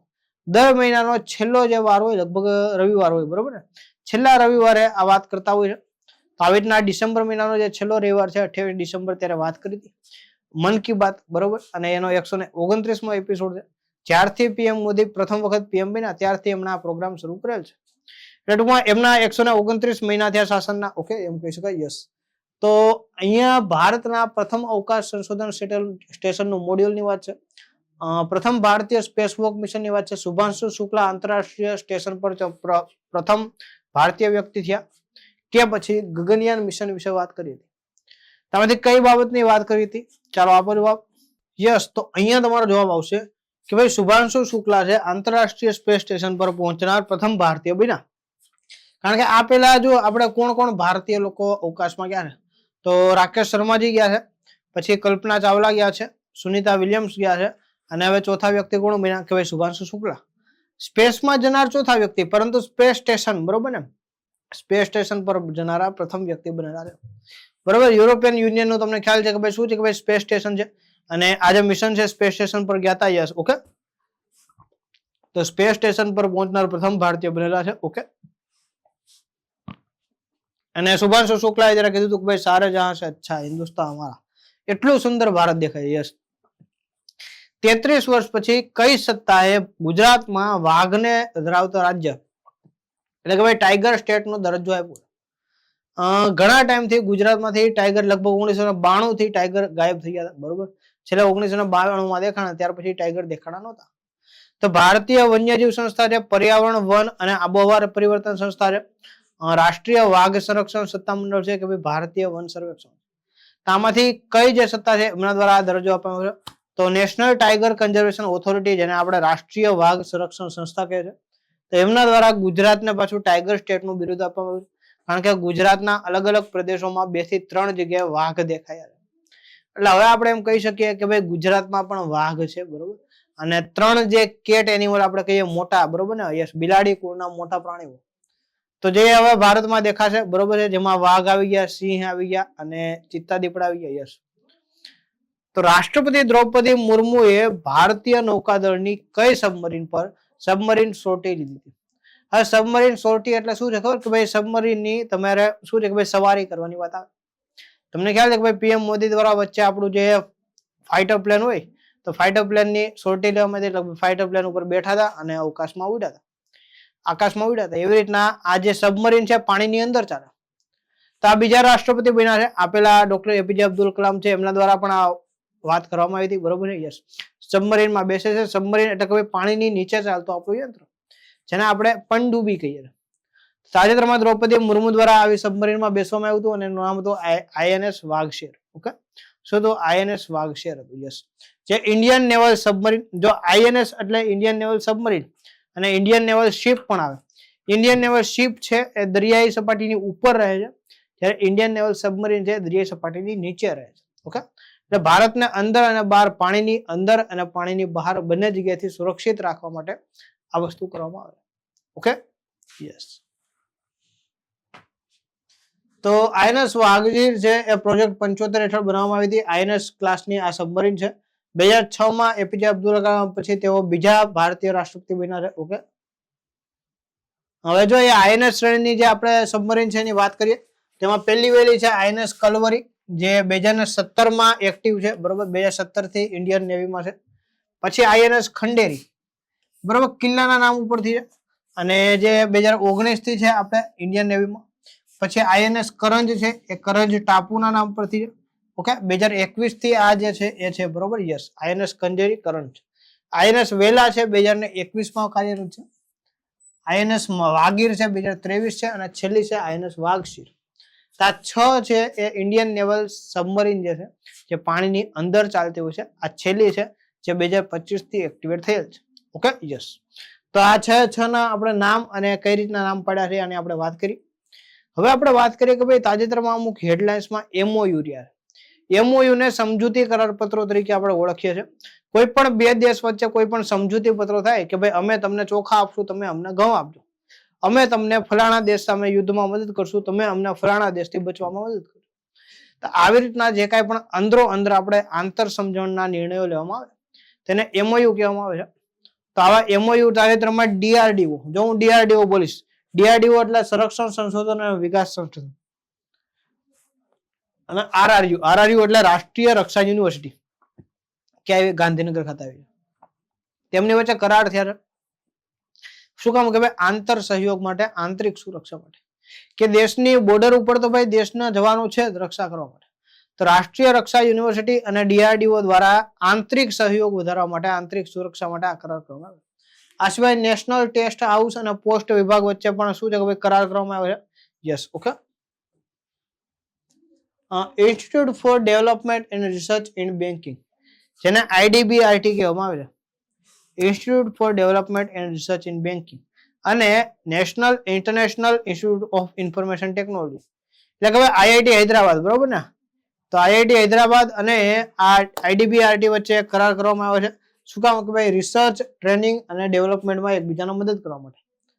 પછી જે ભારતીય સેનાએ જમીન પ્રણાલીઓ માટે સ્વદેશી ડ્રોન ક્ષમતાઓના વિકાસ માટે, જો કઈ બાબત માટે તમને અહીંયા પૂછવું છે, તો સ્વદેશી ડ્રોન ક્ષમતાઓના વિકાસ માટે, તો ઇન્ડક્શનને ઝડપી બનાવવા માટે રઘુવંશી પાર ઈસ્ટ ઓટોમેશન, રઘુવંશી પાર ઈસ્ટ ઓટોમેશન સાથે આ સમજૂતી કરારપત્રો કરેલા છે. ઓકે, યસ, તો યાદ રાખવાનું છે. નેક્સ્ટ જોઈએ, એમએસએમઈ મંત્રાલયની કઈ યોજનાનો ઉદ્દેશ્ય ગ્રામીણ વિસ્તારોમાં કૌશલ્ય વિકાસ, ઇન્ક્યુબેશન અને રોજગાર સર્જન પર ધ્યાન કેન્દ્રિત કરીને નવીનતા, ગ્રામીણ ઉદ્યોગ અને ઉદ્યોગ સાહસિકતાને પ્રોત્સાહન આપવાનું છે. યસ, પ્રધાનમંત્રી રોજગાર સર્જન કાર્યક્રમ, એમએસએમઈ ચેમ્પિયન યોજના, એસ્પાયર યોજના કે રાષ્ટ્રીય SC/ST હબ યોજના. તાનો ઉદ્દેશ્ય શું છે કે ભાઈ ગ્રામીણ વિસ્તારમાં કૌશલ્ય વિકાસ કરવાનું આવે, ઇન્ક્યુબેશન અને રોજગાર સર્જન પર ધ્યાન કેન્દ્રિત કરવાનું, કે ભાઈ ગામડાના જે યુવાનો છે ને એમને કોઈ પણ સ્કિલ ડેવલપ કરવામાં મદદ કરવી. એમને ઇલેક્ટ્રિકને લગતી સ્કિલ છે, કમ્પ્યુટરને લગતી સ્કિલ છે, કોઈ પણ XYZ સ્કિલ છે એ ડેવલપ કરવામાં મદદ કરવી. તેના માટેની જે યોજના છે એનું નામ શું છે? એસ્પાયર યોજના છે. ઓકે, એસ્પાયર યોજના છે. યસ, બરોબર ને. એસ્પાયરિંગ યુથ ફોર શું છે? ઇનોવેશન છે અને રૂરલ ઇન્ડસ્ટ્રીઝ માટે છે, ગ્રામીણ ઉદ્યોગો માટે નવીનતા છે અને ઉદ્યોગ સાહસિકતાને પ્રોત્સાહન આપતી આ યોજના છે. MSME મંત્રાલય દ્વારા રજૂ કરવામાં આવી રહી. Yes,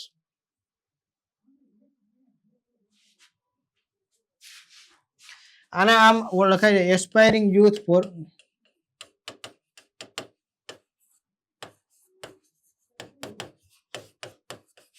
innovation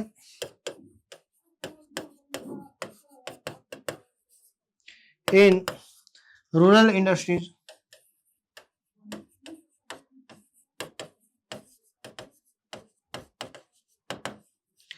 entrepreneurship. બરોબર. યસ,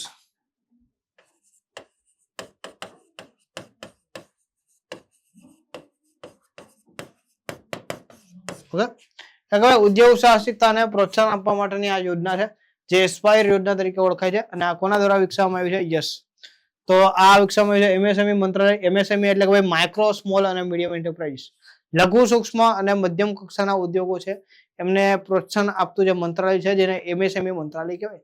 કે આમાં એવા ઉદ્યોગો આવે છે જે કેવા છે? સૂક્ષ્મ, લઘુ અને મધ્યમ કદના ઉદ્યોગો છે એમના માટે. બરોબર. યસ, ઉદ્યોગોના કદ છે કઈ રીતે નક્કી કરવામાં આવે?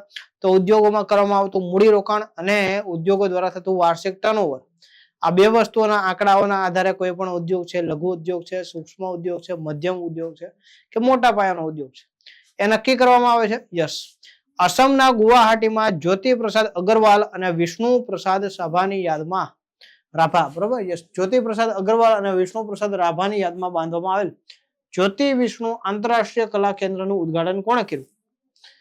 વડાપ્રધાન નરેન્દ્રભાઈ મોદી, અસમના મુખ્યમંત્રી હિમંત બિસ્વા શર્મા, કેન્દ્રીય ગૃહમંત્રી અમિત શાહ કે પછી સંસ્કૃતિ મંત્રી G. કિશન રેડ્ડી. તો અસમમાં જ્યોતિ પ્રસાદ અગરવાલ અને વિષ્ણુ પ્રસાદ રાભા જે છે એ બંને સાહિત્ય અને કલા ક્ષેત્ર પ્રખ્યાત વ્યક્તિ હતા. તે બંનેના માનમાં, બરોબર, એમની જે દોસ્તી હતી અને એમના બંનેના જે પરફોર્મન્સ છે એમના માનમાં જ્યોતિ વિષ્ણુ ઇન્ટરનેશનલ કલા કેન્દ્ર સ્થાપિત કરવામાં આવ્યું. આનું ઉદ્ઘાટન કોના દ્વારા કરવામાં આવ્યું છે? તો અહીંયા જવાબ આવશે કોના દ્વારા? કેન્દ્રીય ગૃહમંત્રી અમિત શાહ દ્વારા. ઓકે, તો ગૃહમંત્રી છે અમિત શાહજી, એમના દ્વારા આનું ઉદ્ઘાટન કરવામાં આવ્યું છે. તો અસમની વાત કરીએ તો ભાઈ એની દિસપુર છે રાજધાની છે. યસ, નવી રાજધાની તરીકે ભાઈ દિબ્રુગઢને પસંદ કરવામાં આવે છે. બીજી નવી નહીં પરંતુ બીજી દિબ્રુગઢ. આના માટે હજી ચર્ચા ચાલુ છે, જાહેર નથી કરી દીધી પરંતુ જાહેર કરશે. ઓકે, પછી CM કોણ છે? હિમંત બિસ્વા શર્મા છે અને રાજ્યપાલ છે લક્ષ્મણ આચાર્ય છે. જો આટલી વસ્તુ આપણને કોઈ પણ રાજ્યની વિશે ખ્યાલ હોવી જોઈએ. અસમ છે, મધ્યપ્રદેશ છે. યસ, ઓકે, તો આ જે છે એનું કેપિટલ સિટી શું છે, એમના CM કોણ છે અને એમના રાજ્યપાલ કોણ છે. હવે નથી પૂછતા પરંતુ પેલા રેલવેમાં આવા બહુ પ્રશ્ન પૂછતા. ટૂંકમાં આમાં તમારે યાદ શું રાખવું પડે ખબર? તાજેતરમાં કોઈ બદલાણા હોય ને, છેલ્લા 1 વર્ષમાં કોઈ પણ રાજ્યના મુખ્યમંત્રી કે રાજ્યપાલ બદલાણા હોય અથવા તો કોઈ રાજ્યમાં વિધાનસભાની ચૂંટણી થઈ હોય તો આના સંદર્ભમાં પ્રશ્ન પૂછાય, એટલે એ આપણે યાદ રાખવાનું થશે. નેક્સ્ટ જોઈએ, વિજયવાડામાં આયોજિત 87મી સિનિયર નેશનલ બેડમિન્ટન ચેમ્પિયનશિપમાં મહિલા સિંગલ્સનો ખિતાબ કોણે જીતેલો છે? તન્વી પત્રી છે, અસ્મિતા ચલિહા છે, માલવિકા બંસોડ છે, સૂર્ય કશ્મીરા તામિરી છે. વિજયવાડા ખાતે આયોજન થયું હતું senior national badminton championship. Okay, yes, તો એમાં કોણ જીતેલું છે? તન્વી પત્રી, અસ્મિતા ચલિહા, માલવિકા બંસોડ કે પછી સૂર્ય કશ્મીરા તામિરી? શું આવશે બોલો? ચાલો આપો જવાબ. કોણ વ્યક્તિ આવશે? યસ માય ડિયર સ્ટુડન્ટ્સ,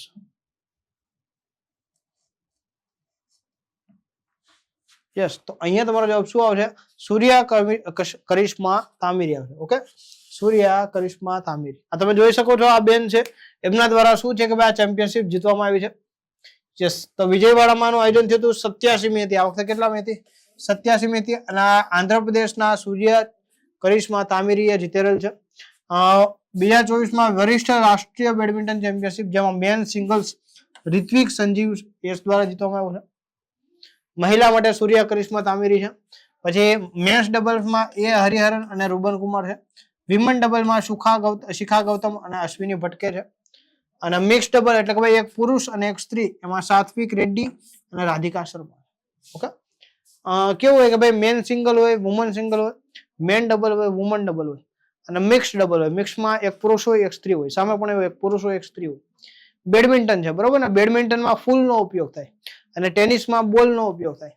યાદ રાખજો, બંને વસ્તુ અલગ અલગ છે. Okay, yes. સ્ક્વોશમાં પણ બોલનો ઉપયોગ થાય. Okay, yes. National cadet corps એટલે કે ભાઈ એનસીસી છે, પ્રજાસત્તાક શિબિર 2026 સર્વધર્મ પૂજા સાથે ક્યાંથી શરૂ કરવામાં આવી?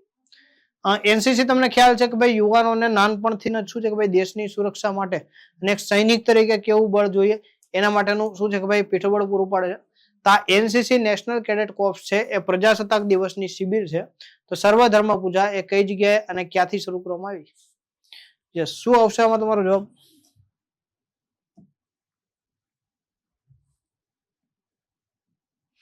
બોલો મારા વહાલા વિદ્યાર્થીઓ. યસ, શું જવાબ આવશે? તો અહીંયા તમારો જવાબ આવશે કરિયપ્પા પરેડ ગ્રાઉન્ડ, દિલ્હી કેટ. કઈ જગ્યાએથી? કરિયપ્પા પરેડ ગ્રાઉન્ડ, દિલ્હી ખાતેથી આની શરૂઆત કરવામાં આવી. Okay, yes. નેક્સ્ટ જોઈએ. તો હવે યોજનાઓ સંબંધિત આપણે અમુક સમાચારોની હેડલાઇન જોઈ લઈએ.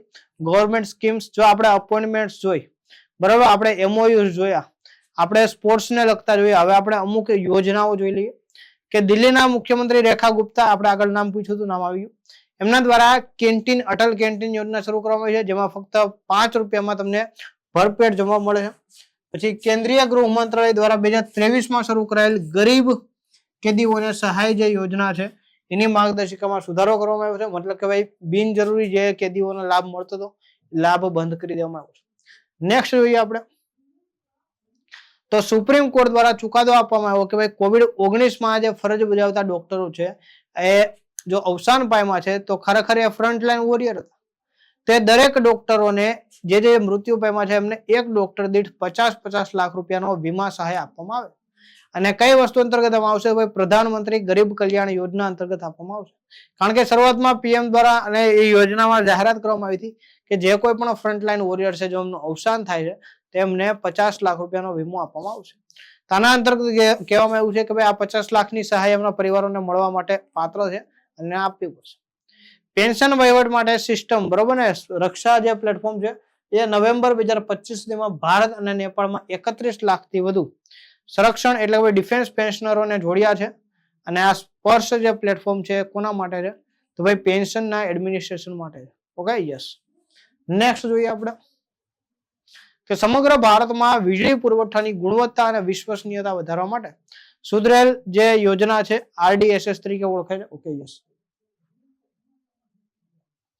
કઈ ભારતીય સંસ્થા વર્લ્ડ પોલીસ ફાયર ગેમ્સ, બરાબર ને, વર્લ્ડ પોલીસ ફાયર ગેમ્સના 2029ના 8 રમતગમતનું આયોજન કરશે? મતલબ કે ભાઈ 8 અલગ અલગ જે સ્પોર્ટ્સ છે એ આના અંતર્ગત યોજાય છે. વર્લ્ડ પોલીસ ફાયર ગેમ્સ તે કઈ જગ્યાએ યોજાશે? રાષ્ટ્રીય રક્ષા યુનિવર્સિટી ગુજરાત ખાતે, ગાંધીનગર ખાતે, national forensic science university, sports authority of India ખાતે, કે પછી ગુજરાત યુનિવર્સિટી? કઈ જગ્યાએ આનું આયોજન થશે? ચાલો આપો જવાબ. યસ, બોલો શું આવશે મારા વહાલા વિદ્યાર્થીઓમાં? યસ, શું આવશે? ઓકે, તો અહીંયા તમારો જવાબ શું આવશે કે ભાઈ રાષ્ટ્રીય રક્ષા યુનિવર્સિટી આવશે. RRU ખાતે એનું આયોજન છે. યસ. તો ચાલો આપણે હવે નેક્સ્ટ પ્રશ્ન જોઈએ. કયો ક્રિકેટર પુરુષોની T20 ઇન્ટરનેશનલમાં 8 વિકેટ લેનાર ઇતિહાસનો પ્રથમ ક્રિકેટર બન્યો છે? આ બોલર જે છે એ એક જ T20 મેચમાં 8 વિકેટ લેનારો, ઇન્ટરનેશનલ મેચમાં લેનારો વ્યક્તિ બનેલ છે. તો સોનમ યસે છે, યસ, વનિંદુ હરસંગા છે, રશીદ ખાન છે, મુસ્તફિઝુર રહેમાન છે. ચલો આમાંથી કોણ છે એવો ક્રિકેટર બોલર? બરોબર છે, યસ. આ ભારતીય નથી, બરોબર, પહેલી વાત છે. યસ. ઓકે, સોનમ યસે નામ છે, બરોબર, યસ. મ્યાનમારના ખેલાડી છે અને એમણે તાજેતરમાં જે T20 ઇન્ટરનેશનલ હતી એમાં કેટલા તો કે ભાઈ એક જ મેચની અંદર 8 વિકેટ લીધેલી છે. યસ, તો યાદ રાખવાનું છે. અહીંયા નામ શું આવશે? સોનમ યસે આવશે. નેક્સ્ટ જોઈએ, ભારતમાં પરિવર્તનશીલ શાસનના દાયકાની ઉજવણી કરતી પ્રગતિની 50મી બેઠકની અધ્યક્ષતા કોણે કરી હતી? અમિત શાહ, નીતિન ગડકરી, પિયુષ ગોયલ કે પછી નરેન્દ્રભાઈ મોદી? પ્રગતિ જેનું નામ છે proactive governance and timely implementation. બરોબર છે. તો પ્રગતિ કરીને સરકાર દ્વારા એક પ્લેટફોર્મ શરૂ કરવામાં આવ્યું છે કે જેના અંતર્ગત જે કાંઈ પણ સરકારી કામકાજો છે એ વ્યવસ્થિત રીતે થાય અને સમયસર એનું શું છે કે ભાઈ અમલવારી થાય એના માટે કરવામાં આવે છે. તો એને આપણા વડાપ્રધાન નરેન્દ્રભાઈ મોદી, બરોબર, આ પ્રોજેક્ટ છે પેલા ગુજરાતમાં સ્વાગત કરીને લાવવામાં આવ્યું હતું કે આના અંતર્ગત નાગરિકો છે સરકારને કહી શકે છે કે ભાઈ આટલા કામો બાબતે અમને ફરિયાદ છે, આટલા કામો જે તે અધિકારીઓ દ્વારા ડિલે કરવામાં આવે, તેમના રિવ્યુ લેવામાં આવે છે. બરોબર, યસ, આવી રીતના દર મહિને ચોથી વખત રિવ્યુ અહીંયા પણ લેવામાં આવે છે. તો આ 50મી બેઠક થઈ હતી અને આ 50મી બેઠકના અધ્યક્ષ નરેન્દ્રભાઈ મોદી હતા. હવે એક્ટિવ શાસન અને સમયસર અમલીકરણ, proactive governance and timely implementation. બરોબર, પ્રગતિનું પૂરું નામ તમને કહું, PROACTIVE, ગવર્નન્સ એન્ડ યસ, આપણે અહીંયા એન્ડ લખવું પડશે. Yes, and timely implementation.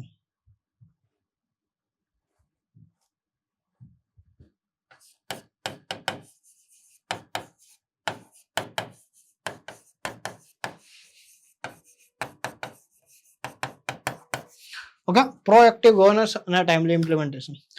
તો સરકાર દ્વારા આ શરૂ કરવામાં આવ્યું છે. યસ, દર મહિનાના ચોથા બુધવારે બપોરે 3:30 વાગે બેઠક યોજવામાં આવશે. યસ, અને 3 સ્તરીય હોય છે જેમાં પીએમઓ, કેન્દ્રીય અને રાજ્યના મુખ્ય સચિવો હોય છે.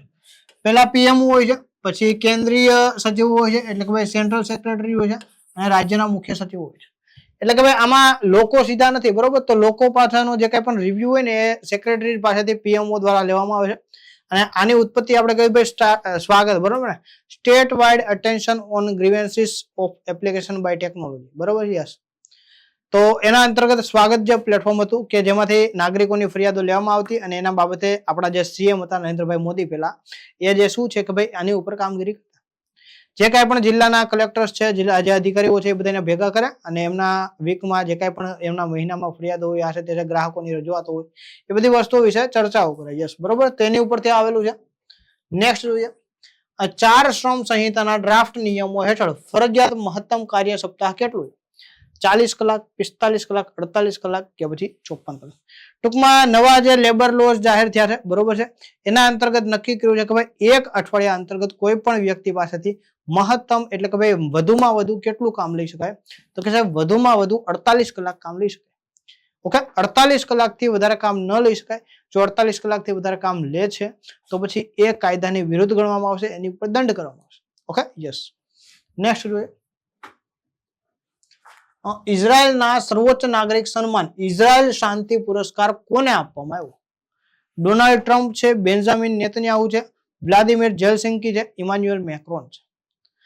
ઇઝરાયલનું સન્માન છે ઇઝરાયલ શાંતિ પુરસ્કાર.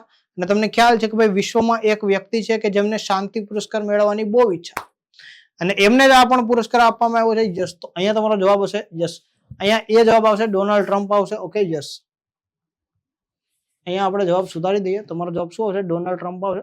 તો તાજેતરમાં ડોનાલ્ડ ટ્રમ્પ છે એમને આ જે પુરસ્કાર આપવામાં આવ્યો છે. યસ, ઓકે, કોને આપ્યો? ડોનાલ્ડ ટ્રમ્પ, અમેરિકાના પ્રમુખ છે, જેમને શાંતિ પુરસ્કાર માટે શું છે કે ભાઈ પસંદ કરવામાં આવ્યા છે.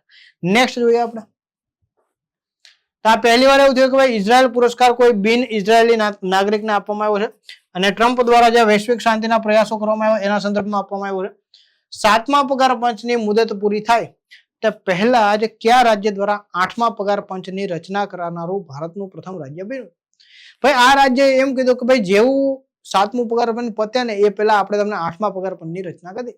રાજ્યની વાત છે, કેન્દ્રની અલગ છે, બરોબર. ગુજરાતની સરકારની નોકરીઓમાં જે ગુજરાત સરકાર દ્વારા માનો કે એમ કે ભાઈ કેન્દ્રએ 1 જાન્યુઆરીથી લાગુ કર્યું, પણ હજી એની ઉપર ચર્ચા ને બધી વસ્તુ થાય છે એટલે અમલમાં આવતા હજી 6-8 મહિના કે વર્ષ દિવસ થાય. તો આ રાજ્યએ પણ કહી દીધું ભાઈ આપણે પણ લાગુ પાડી દઈશું. તો આવું કરનારું આ રાજ્ય કયું છે? અસમ, કર્ણાટક, મહારાષ્ટ્ર કે પશ્ચિમ બંગાળ? તો અહીંયા આવશે અસમ, બરોબર ને? યસ, અસમ આવશે. આપણે અસમના સીએમ, રાજ્યપાલ અને કેપિટલ વિશે આગળ વાત કરી, એ તમારે ધ્યાનમાં રાખવાનું છે. યસ, જો અહીંયા પાછું આવી ગયું છે એ જ વસ્તુ છે. પાર્વતી અર્ગા પક્ષી અભયારણ્ય જેને તાજેતરમાં ઇકો સેન્સિટિવ ઝોન જાહેર કરવામાં આવ્યું છે તે નીચેનામાંથી કઈ જગ્યા તરીકે નિયુક્ત કરવામાં આવ્યું છે? બાયોસ્ફિયર રિઝર્વ છે, ટાઈગર રિઝર્વ છે, રામસર સાઇટ છે, રાષ્ટ્રીય ઉદ્યાન છે. પાર્વતી અર્ગા પક્ષી અભયારણ્ય જે છે બરોબર એને ઇકો સેન્સિટિવ ઝોન જાહેર કરવામાં આવ્યું. તેને તાજેતરમાં કઈ પદવી આપવામાં આવી છે? બાયોસ્ફિયર રિઝર્વ છે, ટાઈગર રિઝર્વ છે, રામસર સાઇટ છે કે નેશનલ પાર્ક છે? યસ, શું આવશે? અને તમારે હોમવર્કમાં કહેવાનું છે કે ભાઈ આ પાર્વતી અર્ગા પક્ષી અભયારણ્ય છે ક્યાં આવેલું છે? Yes, okay. તો અહીંયા તમારો જવાબ શું આવશે કે ભાઈ એને રામસર સાઇટ તરીકે પણ જાહેર કરવામાં આવેલ છે. Okay, yes. રામસર સાઇટ એટલે આપણે કહીએ કે ભાઈ વેટલેન્ડ્સ જે જાહેર કરવામાં આવે છે બરોબર ને, વેટલેન્ડ્સ એટલે ભાઈ આદ્રભૂમિ, એવા જમીન વિસ્તારો કે ભાઈ જ્યાંની સપાટીમાં પાણી ખૂબ સારું એવું તેમાં આ પક્ષી અભયારણ્યને સામેલ કરવામાં આવ્યું છે. Yes, okay. નેક્સ્ટ જોઈએ,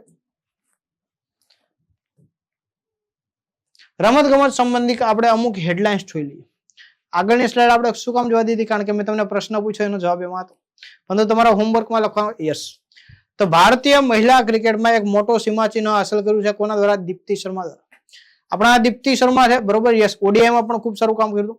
એમણે તાજેતરમાં સૌથી વધુ વિકેટો લેનાર મહિલા બનેલ છે. યસ, મહિલા બોલર બનેલ છે.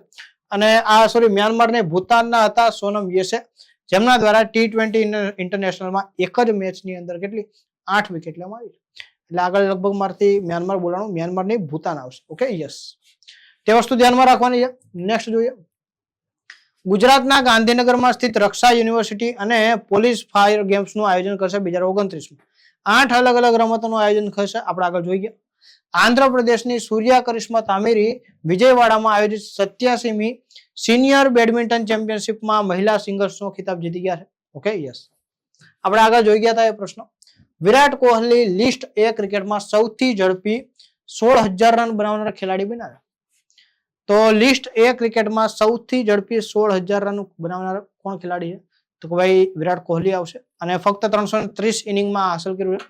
કાશી વારાણસીમાં 4 થી 11 જાન્યુઆરી દરમિયાન પુરુષ અને મહિલા બંને ટીમો માટે સિનિયર વોલીબોલ ચેમ્પિયનશિપનું આયોજન થયું, જે તમારા માટે અગત્યનું છે કારણ કે આ વર્ષમાં થયું છે અને આ વર્ષમાં આયોજન થયું છે. તો ભાઈ આના વિજેતાઓને પણ યાદ રાખવાના. આપણે નેક્સ્ટ લેક્ચરમાં ચર્ચા કરીશું ના વિજેતાઓની, બરોબર છે, પણ તમારે યાદ રાખવાના છે કારણ કે પરીક્ષામાં તમને આનો પૂછે ને તો ભાઈ મહિલા સિંગલ કે પુરુષ સિંગલ પૂછે કે કોણ બન્યું. ઓકે, ભારતીય પુરુષ હોકી ટીમના ઉપકપ્તાન અને 2 વખતના ઓલિમ્પિક મેડલ વિજેતા હાર્દિક સિંહ છે, એમને રાષ્ટ્રીય રમત પુરસ્કારોમાં મેજર ધ્યાનચંદ એવોર્ડ 2025 માટે પસંદ કરવામાં આવ્યા. તમને ખ્યાલ હોય કે ભાઈ 1 વર્ષના એવોર્ડ પાછળ આપવામાં આવે. ગયા વર્ષે 4 વ્યક્તિને મેજર ધ્યાનચંદ એવોર્ડ આપવામાં આવ્યો 2024 માટે. તો હવે 2026 છે, તો અહીંયા આ પ્રથમ વ્યક્તિ છે જેને નોમિનેટ કરવામાં આવ્યો છે, જેનું નામ છે હાર્દિક સિંહ. હાર્દિક સિંહ આપણે ઇન્ડિયન જે નેશનલ હોકી ટીમ છે એમાં વાઇસ કેપ્ટન છે, તેમને પસંદ કરવામાં આવ્યા છે, બરોબર છે, એ આપણે ધ્યાનમાં રાખવાનું છે.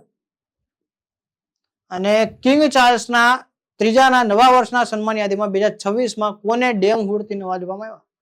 ડેમ હુડ એક પદવી છે, બરોબર છે, તમને ખ્યાલ છે કે ભાઈ ડેન હુડ છે, નાઇટ હુડ છે, આવી બધી અંગ્રેજો દ્વારા પદવી આપવામાં આવે.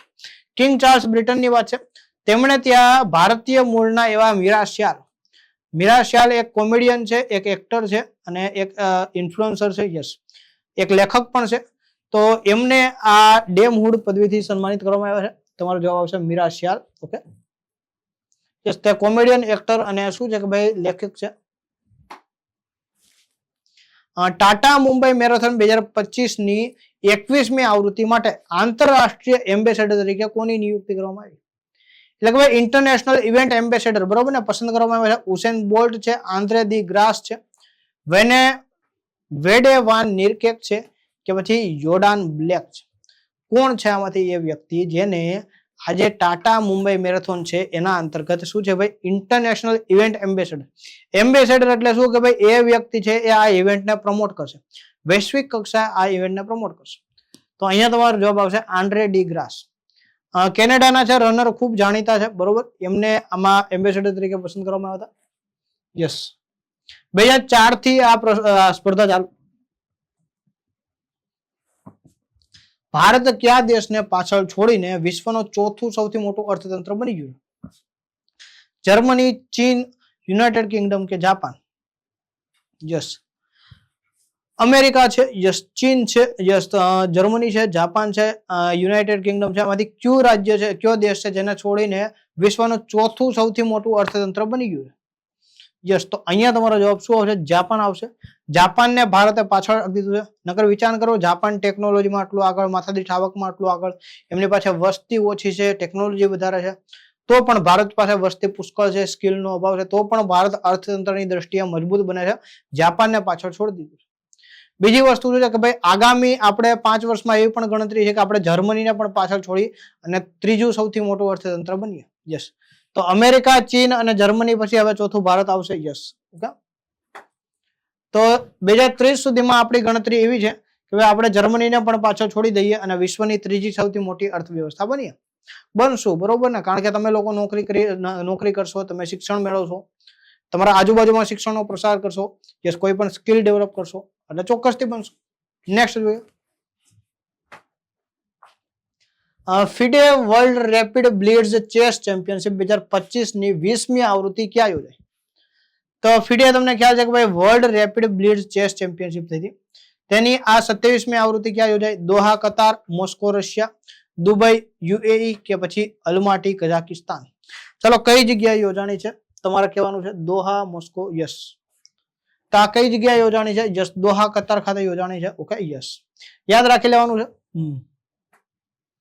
અને નોર્વેના જે ગ્રાન્ડ માસ્ટર છે મેગ્નસ કાર્લસન, બરોબર. યસ. તો એમના દ્વારા શું છે કે ભાઈ આ 6ઠ્ઠી વખત વર્લ્ડ રેપિડ ચેમ્પિયનશિપ જીતવામાં આવી છે. કેટલી વખત? 6ઠ્ઠી વખત આ જીતવામાં આવી છે. મહિલા રેપિડ કેટેગરીમાં રશિયાના ગ્રાન્ડ માસ્ટર છે એલેક્ઝાન્ડ્રા, એમના દ્વારા. ઓકે. એલેક્ઝાન્ડ્રા ગોરિયાનાકી કે જે રશિયાના છે એમના દ્વારા મહિલામાં જીતવામાં આવ્યું અને પુરુષ કેટેગરીમાં મેગ્નસ કાર્લસન. ઓકે. આ બેને યાદ રાખવાના છે. નોર્વે થી બિલોંગ કરે છે મેગ્નસ કાર્લસન. યસ. નબળા સેલ્યુલર સિગ્નલ વાળા વિસ્તારોમાં કનેક્ટિવિટી સુધારવા માટે બીએસએનએલ દ્વારા શું છે કે ભાઈ ભારતના તમામ ટેલિકોમ સર્કલમાં કઈ નવી સેવા શરૂ કરી? કે જ્યાં જ્યાં જગ્યાએ બીએસએનએલ વાપરવામાં આવે છે અને સિગ્નલ બરોબર નથી આવતું, તો ત્યાં એક એવી સુવિધા કરી છે કે જેથી કરીને તમે શું છે કે ભાઈ કોલિંગ કરી શકો. તો 5G સ્ટેન્ડ અલોન સેવા છે, સેટેલાઇટ કોલિંગ સેવા છે, વોઇસ ઓવર વાઈફાઈ એટલે કે ભાઈ વાઈફાઈ કોલિંગ સેવા છે, કે ભાઈ નેશનલ ગેમિંગ પ્લાન છે. યસ, નેશનલ રોમિંગ પ્લસ છે. શું આવશે? યસ, બોલો મારા વહાલા વિદ્યાર્થીઓ, આમાં શું જવાબ આવશે? યસ, બોલો, એક જ મિનિટમાં સૌથી ઝડપી તમારે જવાબ આપવાનો છે. યસ, અને એકદમ સાચો જવાબ આપવાનો છે. યસ, તો અહીંયા જવાબ આવશે કે ભાઈ વોઇસ ઓવર વાઈફાઈ, બરોબર ને? V O wifi. આ વાઈફાઈ કોલિંગ ખાસ શા માટે કરવામાં આવ્યું છે કે જે જગ્યાએ બીએસએનએલ નું નેટવર્ક નથી આવતું ને ત્યાં વાઈફાઈ થી પણ કોલ થઈ જાય. ઓકે. તો આ બીએસએનએલ દ્વારા વસ્તુ કરવામાં આવી, ખૂબ સારી વાત છે. નેક્સ્ટ જોઈએ આપણે. યસ, તો બીએસએનએલ ની વાત કરીએ તો ભાઈ 15 સપ્ટેમ્બર 2000 માં સ્થાપના થઈ હતી. ભારત સરકારની માલિકીની સંસ્થા છે, બરોબર. નવી દિલ્હી ખાતે એમનું હેડક્વાર્ટર આવેલું છે. સીએમડી કોણ છે? એ રોબર્ટ જે રવિ છે. નોડલ મંત્રાલય છે સંચાર મંત્રાલય. ઓકે. એટલે કે ભાઈ કમ્યુનિકેશન મિનિસ્ટ્રી છે. યસ, ટેલિકમ્યુનિકેશન મિનિસ્ટ્રી છે, એના અંતર્ગત આવતી આ સરકારી સંસ્થા છે, બરોબર. યસ, ભારત સંચાર નિગમ લિમિટેડ. ઓકે. યસ. નેક્સ્ટ જોઈએ આપણે. કયા દેશે 1 જાન્યુઆરી 2026 થી યુરોને તેના સત્તાવાર ચલણ તરીકે સ્વીકાર્યું? અને યુરોઝોન એટલે એવા દેશો કે જે બધા યુરો કરન્સી વાપરે, એમાં 21મો સભ્ય બન્યો. વિશ્વના 21 દેશો એવા છે કે જે યુરોને કરન્સી તરીકે સ્વીકારે. તો આવા છેલ્લે દેશ કયો બન્યો? રોમાનિયા છે, ક્રોએશિયા છે, બલ્ગેરિયા છે, હંગેરી. ચલો, આમાંથી કયો એ દેશ છે જે છેલ્લે આમાં બનેલો છે? Yes, anyone? જો વિડીયોને લાઈક અને શેર કરવાનું ભૂલવાનું નથી, કારણ કે આ કરંટ અફેર આપણે ખાસ તમારા માટે લાવ્યું. તો તમારે મેક્સિમમ શેર કરવાનું, એવું નહીં કરવાનું કે સાહેબ ઓકે થઈ જશે, આમ છે તેમ છે, નહીં. કારણ કે જેટલા વ્યૂ વધારે આવશે ને એટલો આપણે કંઈક વધારે લાવશું. ઓકે. એ વસ્તુ તમારે ધ્યાનમાં રાખવાનું છે. તો અહીંયા આવશે બલ્ગેરિયા, બરોબર. છેલ્લો જે દિવસ જોડાણો છે એનું નામ શું છે? બલ્ગેરિયા છે. યસ. નેક્સ્ટ જોઈએ. અને તમને ખ્યાલ છે કે ભાઈ વેબ સંકુલ છે હંમેશા તમારા માટે કંઈક ને કંઈક નવું લાવતું. અને મિશન 26 અંતર્ગત જે વિદ્યાર્થીઓ જોડાવા માંગતા હોય એમને પણ જોડાઈ જવાનું છે. ખાસ અગત્યનું છે, કારણ કે આ વસ્તુ જરૂરી. તાજેતરમાં મુખ્યમંત્રી દ્વારા જાહેર કરાયેલા ગોવાના 3જા જિલ્લાનું નામ શું છે? ગોવામાં 2 જિલ્લા હતા. યસ, બરોબર ને? નોર્થ ગોવા અને સાઉથ ગોવા, બરોબર છે. તો આની જગ્યાએ હવે 3જો જિલ્લો બનશે, એનું નામ છે કુશાવતી, જુવારી, માંડોવી કે પછી મહાદઈ. ગોવામાં અત્યાર સુધી 2 જિલ્લા હતા, તો એક હતો નોર્થ ગોવા, એક હતો સાઉથ ગોવા. યસ, તો આમાં નવું બનશે કુશાવતી કરીને, બરોબર. 3જો જિલ્લો બનશે. શું બનશે? કુશાવતી. વહીવટી કારણોસર શું છે કે ભાઈ વહીવટી સરળતા માટે આ 3જો જિલ્લો બનાવવામાં આવ્યો છે. અને નામ રાખવામાં આવ્યું છે કુશાવતી નદી ઉપરથી, બરોબર, ત્યાંથી કુશાવતી નદી પસાર થાય છે અને વહીવટી પુનર્ગઠન દર્શાવે છે. ખૂબ સારી વાત છે. પ્રમોદ સાવંત જે છે ગોવાના મુખ્યમંત્રી છે, એમના દ્વારા જાહેર કરવામાં આવ્યું છે. યસ. પ્રેસ ઇન્ફોર્મેશન બ્યુરો, બરોબર ને, પીઆઈબી એટલે કે પ્રેસ ઇન્ફોર્મેશન બ્યુરો, એના ડેટા અનુસાર નવેમ્બર 25 ભારતે કયો મોટો ડિજિટલ સીમાચિહ્ન હાંસલ કર્યો? તો ભારત દ્વારા એક મોટો ડિજિટલ સીમાચિહ્ન હાંસલ કરવામાં આવ્યો છે. તો 500 મિલિયન ઇન્ટરનેટ યુઝરનો આંકડો પાર કરવો, 100% બ્રોડબેન્ડ પ્રવેશ હાંસલ કરવો, બ્રોડબેન્ડ ગ્રાહકોનો આંકડો 1 અબજને પાર કરવો, 1 અબજ એટલે 100 કરોડ, કે પછી દેશવ્યાપી 6G સેવાઓનો પ્રારંભ. આમાંથી કઈ વસ્તુમાં ભારત દ્વારા એક મોટો સીમાચિહ્ન હાંસલ કરવામાં આવ્યો? ચાલો આપો જવાબ. યસ, શું આવશે આમાં? ચાલો એનીવન? યસ, તો અહીંયા તમારો જવાબ આવશે કે ભાઈ બ્રોડબેન્ડ ગ્રાહકોનો આંકડો 1 અબજને પાર કરવો. ઓકે, યસ, બ્રોડબેન્ડ ગ્રાહકોનો આંકડો 1 અબજને પાર કરવો એ સૌથી મોટો શું છે? સીમાચિહ્ન છે. યસ. નેક્સ્ટ જોઈએ. તાજેતરમાં સમાચારમાં આવેલા INSV કૌંડિન્ય, બરાબર, યસ, એ કયા ઐતિહાસિક સ્ત્રોત પર આધારિત છે? કે ભાઈ INSV કૌંડિન્ય એ કે શું છે કે ભાઈ સેલિંગ વ્હીકલ, બરોબર ને, ઇન્ડિયન નેવલ સેલિંગ વ્હીકલ છે જેનું નામ છે કૌંડિન્ય. તો એ કઈ વસ્તુના આધારિત છે? હડપ્પા ગોદીના અવશેષો, કોણાર્ક મંદિરની કોતરણી, અજંતાના ગુફા ચિત્રો, કે પછી સિંધુ ખીણની સીલ? તો અજંતા જે ગુફાઓ છે ને એમાં જે ચિત્રોમાં જેવું જહાજ આપવામાં આવ્યું છે ને એવું જહાજ બનાવેલું છે, સઢવાળું જહાજ. તો એની ઉપર આધારિત છે. તમે જોઈ શકો છો INSV કૌંડિન્ય છે, બરોબર છે. યસ, આપણા ભારતીય PM જે છે અને ઇન્ડિયન એરફોર્સ દ્વારા આ વસ્તુ કરવામાં આવી છે. ભારત અને ઓમાનના સંયુક્ત સાહસથી આને બનાવવામાં આવ્યું છે.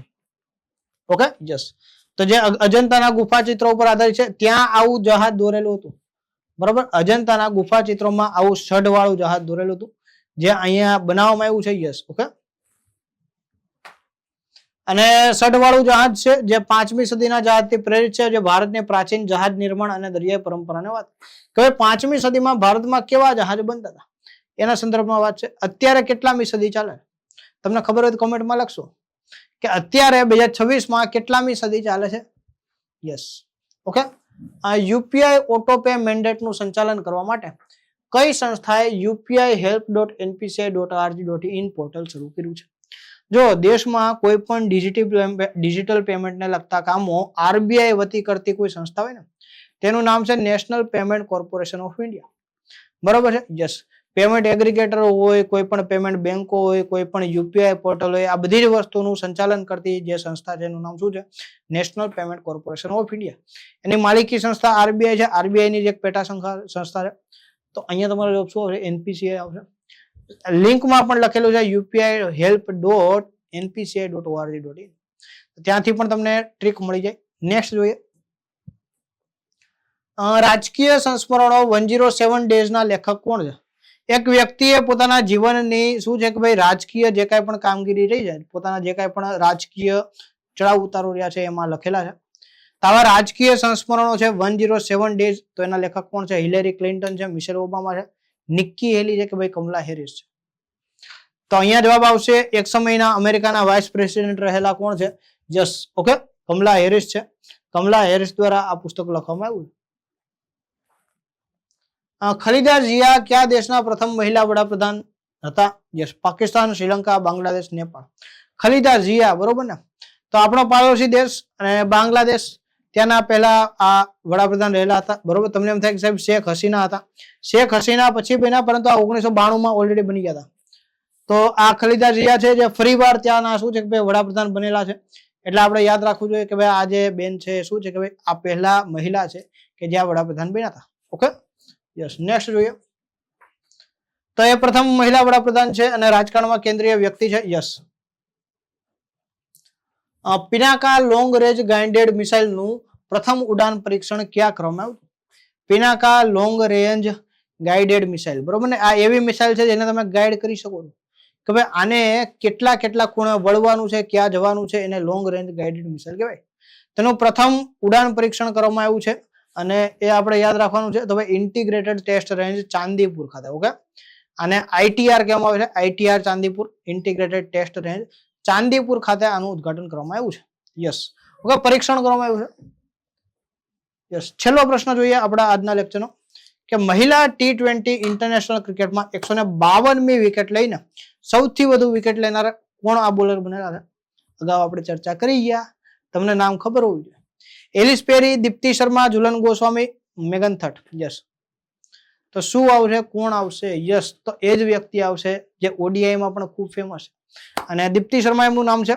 152 વિકેટ લીધા વુમન T20 ઇન્ટરનેશનલમાં અને સૌથી વિકેટ લેનાર, વધુ વાર વિકેટ લેનાર બની ગયા. તો દીપ્તિ શર્મા આવશે. ઓકે, આજનો લેક્ચર આપણે અહીંયા સુધી રાખીએ છીએ. નેક્સ્ટ લેક્ચરમાં ફરીવાર મળીશું. મિશન 2026 અંતર્ગત જો તમારે જોડાવાનું બાકી હોય તો જોડાઈ જજો, કારણ કે એક જ દિવસ ઓફર છે, બરોબર. 25 તારીખે રાતે 10 વાગ્યાથી લઈ 26 તારીખે રાતે 12 વાગ્યા સુધી. ઓકે, તો મળીએ છીએ નેક્સ્ટ લેક્ચરમાં. ત્યાં સુધી બધા જ વિદ્યાર્થીઓને જય હિન્દ, જય ભારત, વંદે માતરમ. Thank you.